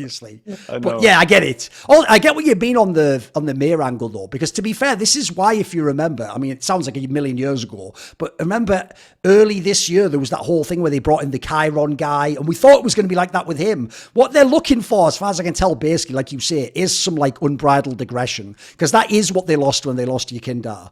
The brilliant thing, I thought, look, I actually think Yekindar himself, it got a bit too much to his head, and he thought like he was the one doing everything. It was the contrast of Jame and Yekindar that I thought was genius in that team. It's that because they are polar opposite styles of player, if you can get them, if you can marry them together so they can like play those styles at the same time, it makes it even harder for the opponent. Because if all you have is that late grind out style, like, that can still be beaten. Like, you can crack that open. If they have like a dynamic player like a Yekindar, a Mir, if they have the person who like, it's like the late rounds waiting to hold you as the insurance policy if the round gets to that point. But you have the guy where everyone remembers old Yekindar was like, he'll just run in and kill the two people, and now you're in a 5v3 on T side. Like, that changes the whole dynamic of the game. And I know, for example, on the old VP, they even used to sometimes play with that on CT sides. Like, they would actually, for real, on Inferno, swap Jame and Yekindar at Banana, because the logic went, if the last 3 rounds you attacked Jame and he had some bullshit off angle,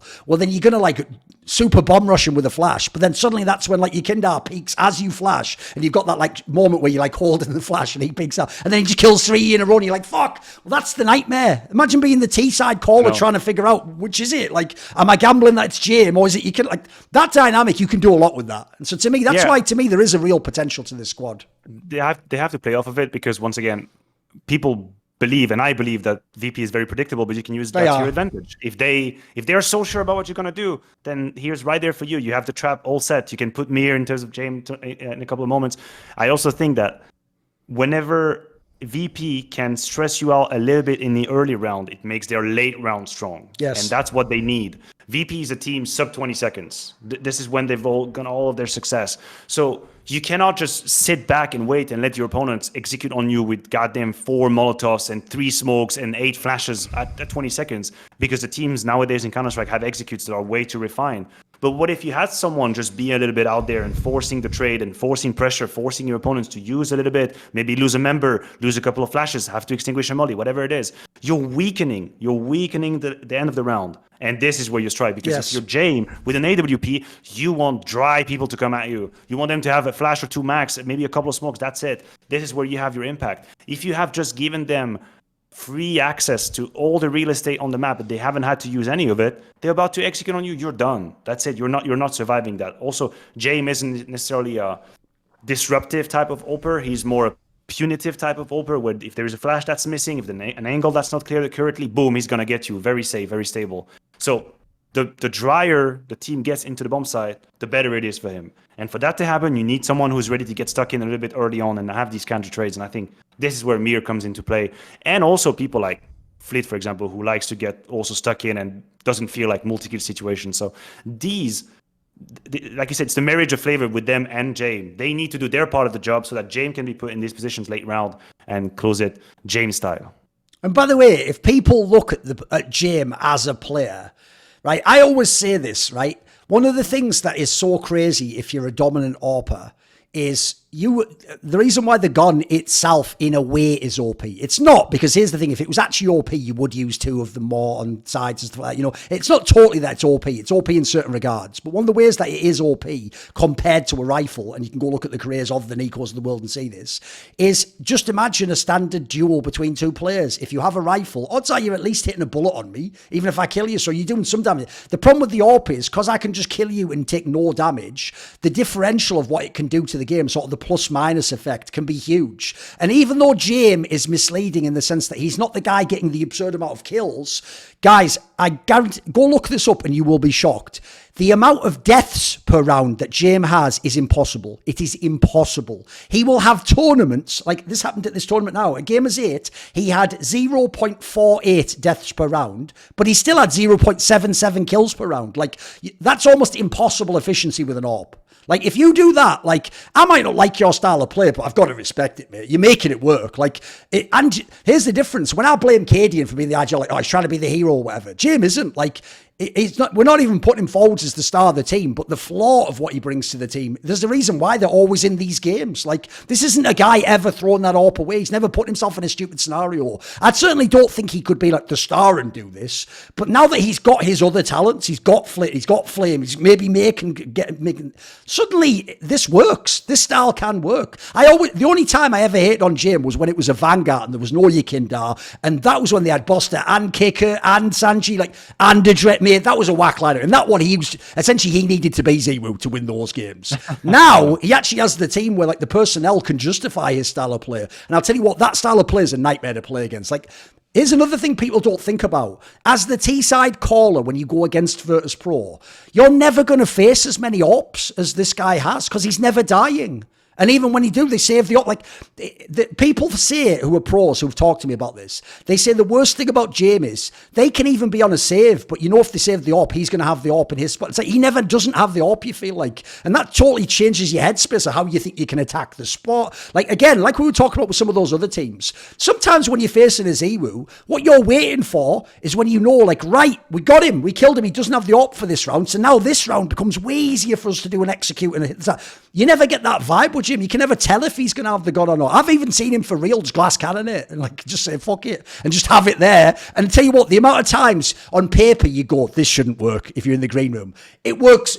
Again, it's like the simple thing I said earlier. I have to just give it up to Jame. He knows something about his style of play that I don't know. It doesn't make sense to me. I do think sometimes this is the wrong decision, but he wins the round. So it's like, if you keep doing it consistently, mate, eventually I have to say it's me who doesn't know what I'm talking about. You win this one, Jame. Again, much like in the game, begrudgingly, you win, Jame. There you go.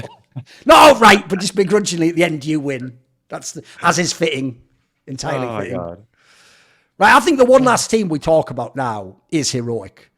Because I have to say, part of it is because, like I say, ENCE sort of feels like like Heroic a year ago with all the potential and the upside, and we're all loving it. And so in some ways I am just being like, you know, friendship with Heroic ended, now ENCE is my new best friend. I am being like that in a way, but I don't want to be too dismissive. But mate, someone pointed this out recently, and they're not wrong. I get it's because they'll have been number 1 seed in a lot of tournaments. Holy shit, does Heroic get the easy paths in these tournaments, mate. Every group stage, they're playing like no one till like the, you know, if you're in the ESL format, they play like no one until they're in the match for like whether you go to semis or quarters. In this one, they had, especially because Gamer Legion won, they had one of the easiest marches to the semis you could ever see. But the problem is, they're combining these easy runs with when they get there, man, it's getting underwhelming now. Like, I don't mind you losing, but like this ENCE, they're just getting dusted off, mate. They're just getting beaten up and sent home, and it's looking so bad. Like, this is where I start to worry. Like, I don't think they're in any way going to be bad, but this is where, like I set up with the ENCE question, I start to wonder, when I look at all these other squads that are strong now, like how like the firepower of G2 and Vitality, and the fact that there's teams waiting in the wings, by the way, that might get it together, like maybe Cloud9 gets it together, maybe FaZe gets good again. I'm starting to feel like the Heroic window closed. It's bombing me out a bit, because I don't see where they're going to get anything extra. Like when is Stown going to give me that 10% extra? When am I going to get this? Like they're another team, by the way, that lose all those character-defining games. They just seem to always give them up. Yeah, I'm with you. I think it's warranted now. I think the worry is warranted for Heroic. We've passed that point for 2 different reasons. One is they've started to have games where they just disappear, and the second map against ENCE is a sad example, and that wasn't the case always with them. And also because the list of teams that now has eliminated them is become a lot, dangerously gigantic, right? It's not as we were sitting here talking about how Heroic are struggling against the last 2 behemoths of the game. Yes. You know, it's G2 and Vitality, and they're just missing a little bit to beat them. No, we're talking about being eliminated from tournament now from ENCE, Astralis, m0NESY, Gamer Legion. These are the teams that have eliminated them for the last tournaments.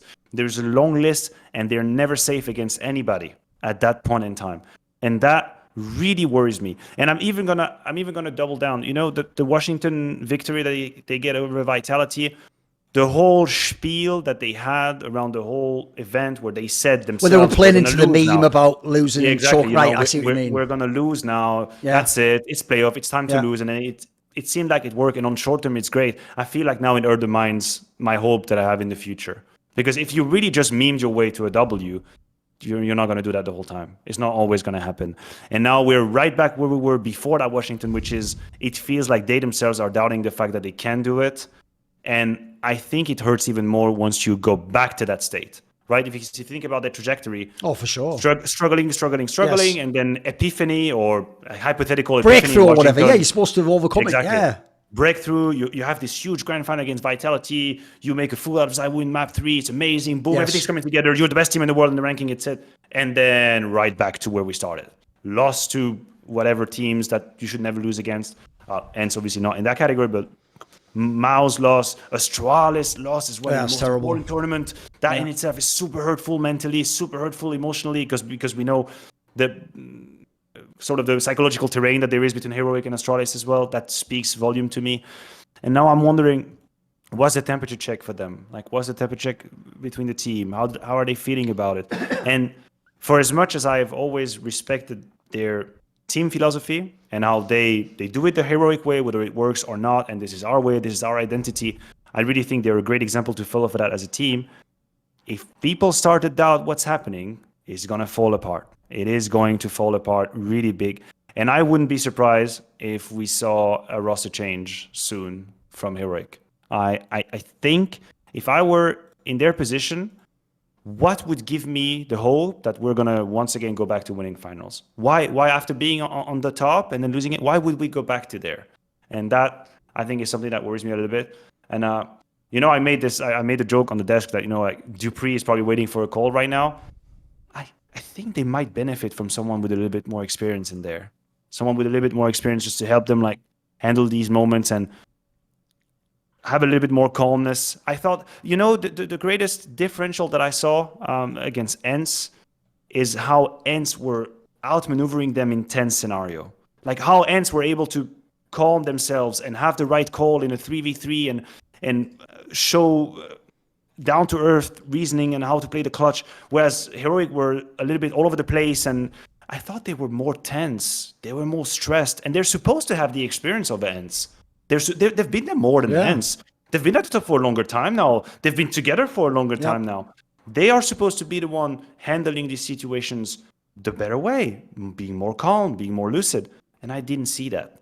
And now I wonder, if it's not going to come from within, then do they need someone else to come in and maybe instill some of that calmness in these moments? Because the risk for Heroic and the play style that they have is the risk that when you play at that pace, you can lose yourself in scenarios, because you have so many chaotic moments where the comm is really high. It's very hard to maintain a level-headed decision-making, and they didn't. Like, they lose themselves against ENCE. That's actually a topic I want to pick up on. Is it's not even just the way they're losing that disturbs me. It is that whole thing they did, that media offensive at the Blast event that they won, where it was sort of like, because here's the problem I always have when people banter, right? I'll give you a little secret as to how I do it. The reason why my banter, to me at least, always has like a basis to it is I don't think of the joke first. The joke comes after the analysis. What happens is I'm thinking about the game anyway, and I'm seeing something happening, and then I think of something like I'll give you a random one, like ZywOo chokes in the big procedure, and then I think of a joke that would apply to that, and then I craft it, right? It isn't that I just bring it out whole cloth out of nowhere and it's like based on nothing. So to me, what I always ask when someone memes and banters is, like, if I boil this down like I'm a craftsman here, what is the punchline? What's the joke? And what's disturbing to me about that whole thing they did, where all of them except Cadian, including Xist, even their coach, memed this idea of like, lol, we'll probably just lose to anyone. Oh, we could lose anything in the quarters. We'll probably just, no way we're going to win this game, guys. Like, isn't the punchline that you're making that we're wrong and that you don't choke in those scenarios? And so you're like making fun of the fact that we're pointing it out, right? But what I don't get about that is you're just in denial then, mate. Like, the saddest thing is, I tried to make this point on some shows. You know, most of the people making that point that you're choking and underwhelming and not winning the tournaments you should win, we're fans of yours. We're not the haters. We're actually, like I said, like the reasonable ZywOo stan who wants to see him get to the 5th gear and become the best player ever. Like, we're bummed out that you're not winning these tournaments, because the worst thing is, the reason we say it, even when we say it's choking, it's a compliment. And here's why. Because like I said, if you really were the underdog in all of your finals, then on paper you maybe should lose all of them. You weren't the underdog. Even better, you've beaten all those teams if it's a different match. Same as ENCE does now. If you'd played that same Vitality squad and it was a semi of a different tournament, you've beaten them. You've done it. You've shown me you can beat them. So when you can't win in the final, it has to be you. You're the only defining quality left. And the reason why that actually disturbs me is because the number one thing that will kill you when you have a problem in this game, Maniac, is when you're in denial of it. Because the longer you're in denial, the less time until you accept it, and then you can actually start to address it and fix whatever the issue is. And I've seen this in a million angles. I've told this story in the past. One of the reasons Device took so many years, I was there. I was a mate of his. I used to talk to him after the events and do like the little breakdown in the, you know, like the cab to the airport, whatever. He would always fall back to this thing of sort of like, you're putting too much pressure on me. I'm not supposed to be like the carry. Like, I'm just one of a number of players. Like, I've got like Cage and B and Dupree. Like, you know, it's collectively we're supposed to win. And it's like, I know what you mean, but you clearly go missing in some of these matches. Like, when they deny that, all you do is you're going to have to face the problem eventually. You just keep putting it off in the distance. And the classic one, if you're a choker, is you go, it was just a bad game, or they just played well. It's like, mate, it's always a bad game for you, though. It's always someone else playing better and you're congratulating them. So the thing I'm concerned about is, I think in history of some of the other examples, like a classic one for me was when they first made that Vitality squad with ZywOo, when they kicked out Happy and got Alex in. If people remember, it was actually a solid like 3 or 4 months before Alex took over as the IGL. It used to be NBK was the IGL at the beginning, if people remember. That was actually part of why they did that project. Well, when I would always tell them, even privately, like, look, I just don't think this works, mate. I don't think NBK IGL works. They wouldn't say, like, I just disagree. They were just in denial. They were like, it does or it will, or, you know, you just don't see what we see in scrims. And so as a result, instead of just immediately figuring out this doesn't work, actually, Alex, you take over, they just delayed that by 4 or 5 months or something. And then, by the way, spoiler, I don't even need to tell you the tournament. If you just go and look on Wikipedia when they suddenly made all the finals, that was when Alex took over as the IGL. Like, it's one of those ones that in hindsight looks so obvious now. And the real concern I have for Heroic is, like we're talking about, it kind of feels like their window's gone. So I need them to today figure out what is going on. Like we're saying, if it turns out it's a player, if there really is one, and it's going to be brutal for their team, by the way, because they've also really ridden that like power of friendship type narrative of like, we did it all.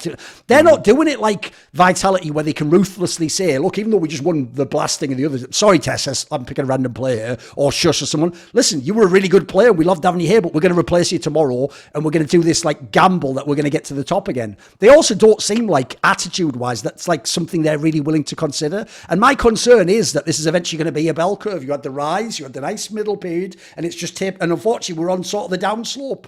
And that's going to be so tragic, because when I look at the current landscape, just like ENCE, I want a heroic in here. This is another team that makes the G2s of the world earn that win and actually have to show me they're good. It's not like when they play some of the other random out squad. Like if G2 plays the current Na'Vi squad now, G2 should win all day long. There's no reason they shouldn't. Like that's not a great scalp to have. Heroic still means something to beat them. So I just really hope, whoever it is, I don't know if it's Cadian, I don't know if it's Exist, I don't know if it's the org, whatever it is, it's not, look, I'll never make it as reductive as just get a sports psychologist. I'm sure they have one already. I'm sure they're working with already. But whatever this issue is, you have to be cognizant there is something holding you back, because this team is almost too good. Like, it will be a tragedy, Maniac, if their careers end and they didn't get more real, if they don't get a Cologne, a Katowice, that'll be a travesty, because this team was more than good enough. They gave themselves a lot of chances to win. I agree. And I'm a fan. I love watching them play. I mean, after all, they've, in a game where there are so many matches and so many teams and so many events, they were able to create their way of playing Counter-Strike. Yes. And every time there's a team that accomplishes it, I think in itself, they've earned themselves a position in the history and the legends of the game, because they were able to do it their own way. I just wanted to quickly bounce back on that whole debate about, the memes and what it means. I also think psychologically, there's a concept that's really important. It's called locus of control, which is basically if you're saying, I've lost because I was unlucky or my opponents were so good, it's not my fault. The perverse downside of it is that whenever you win, it's not your fault either. Oh, right. And so you cannot. That's the problem. And sometimes people miss that part, right? Because if you are at interviews talking about how, we're memeing, we're having a good time, we're never going to win this, and then you win, how can you truly reap the fruits of what you've accomplished? Because you've made it so that you never really had to face that pressure. You never had to deal with these choking moments that we're talking about. So per se, you haven't really defeated it. You just put it aside. And so you cannot claim any of that. And I think that's a problem. I would rather just face it straight on and take the negative, but then you can also own up the positive. You can be in control of what is happening to you for the good and the bad. And sure, yes, you can address some of the limitations that you have. And for us, the heroic conversation sometimes from the outside is complicated, because all we see is obviously an external perspective of players being on the server, and then we make assumptions of, oh, this guy has pressure, this guy doesn't know what he's doing. We are not the players. They themselves would be better positioned to talk about it. But the only way to improve is to start by accepting that there is something that is not going right. Because then if you refuse responsibility in what is happening to you in the negative scenario, you take away your right to claim responsibility in what's happening in the good scenario. You take away the power. It's like saying to someone, oh, it's not your fault. You're in a bad position, but it's going to be all right. You haven't done anything. The world is against you. If you say that to someone, you're robbing them from the power to change their own situation. Because if it's not their fault that things are not going well, well, it's not going to be their fault when things are going good. And that, I think, obviously, they probably have people helping them. Oh, no doubt, yes. I'm probably going through open doors already. But this is something that they really have to put on the table, right? Just address the situation. Don't meme. It's not going anywhere. That thing is not going away.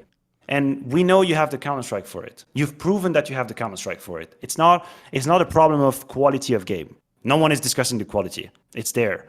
So yeah, address it. Address it immediately. Like, we can meme one event, but I'm with you. I would like Heroic to be a team that goes into a semifinal or a grand final, and I know they're going to deliver, because then, the spectacle that they put together. That's like the high octane Counter-Strike that we like to see. Also, by the way, I will just say, to tag on to that last thing, and maybe we'll wrap there, is this is actually something, if people are younger players out there listening, this is one of the things I actually thought was the most admirable, simple during his journey to become the GOAT, is even in that GOAT year where he always would lose to Astralis and his team was like the third or fourth best, and even though he was putting up crazy numbers, right? People might think that I wouldn't fuck with this, because on one level I do think it was slightly disingenuous. He would always do these interviews where even though he was playing like an unparalleled unparalleled level of Counter-Strike, he would always totally take the win solely on his personal shoulders. The loss, rather. Like, if he lost the game, he would be like, well, you know, like, because everyone else wanted him to go, either it's Astralis, so, you know, not your fault, they're the best team ever, or they wanted him to sort of at least hint at, like he does now, and sort of bit flame teammates and be like, well, fucking, you know, Edward or Zeus or something. He never ever did that. What he used to do was take it solely on his shoulders and be like, I'm sure there were things in the game I could have done differently, or moments when I could have gotten an extra kill or gotten Now, even though,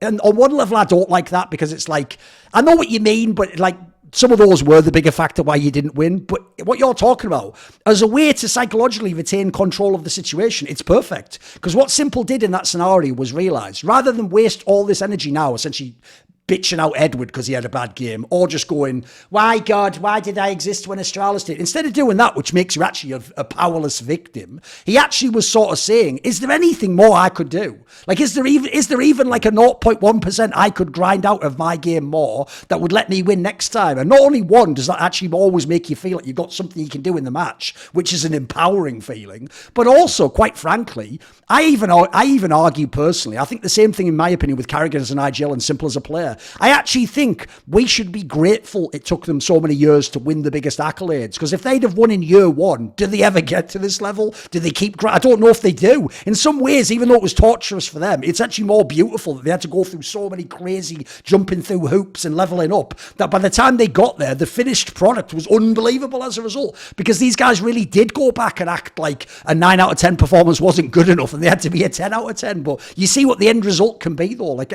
that's actually a very sort of shrewd psychological phenomenon I think you bring up there as a lens.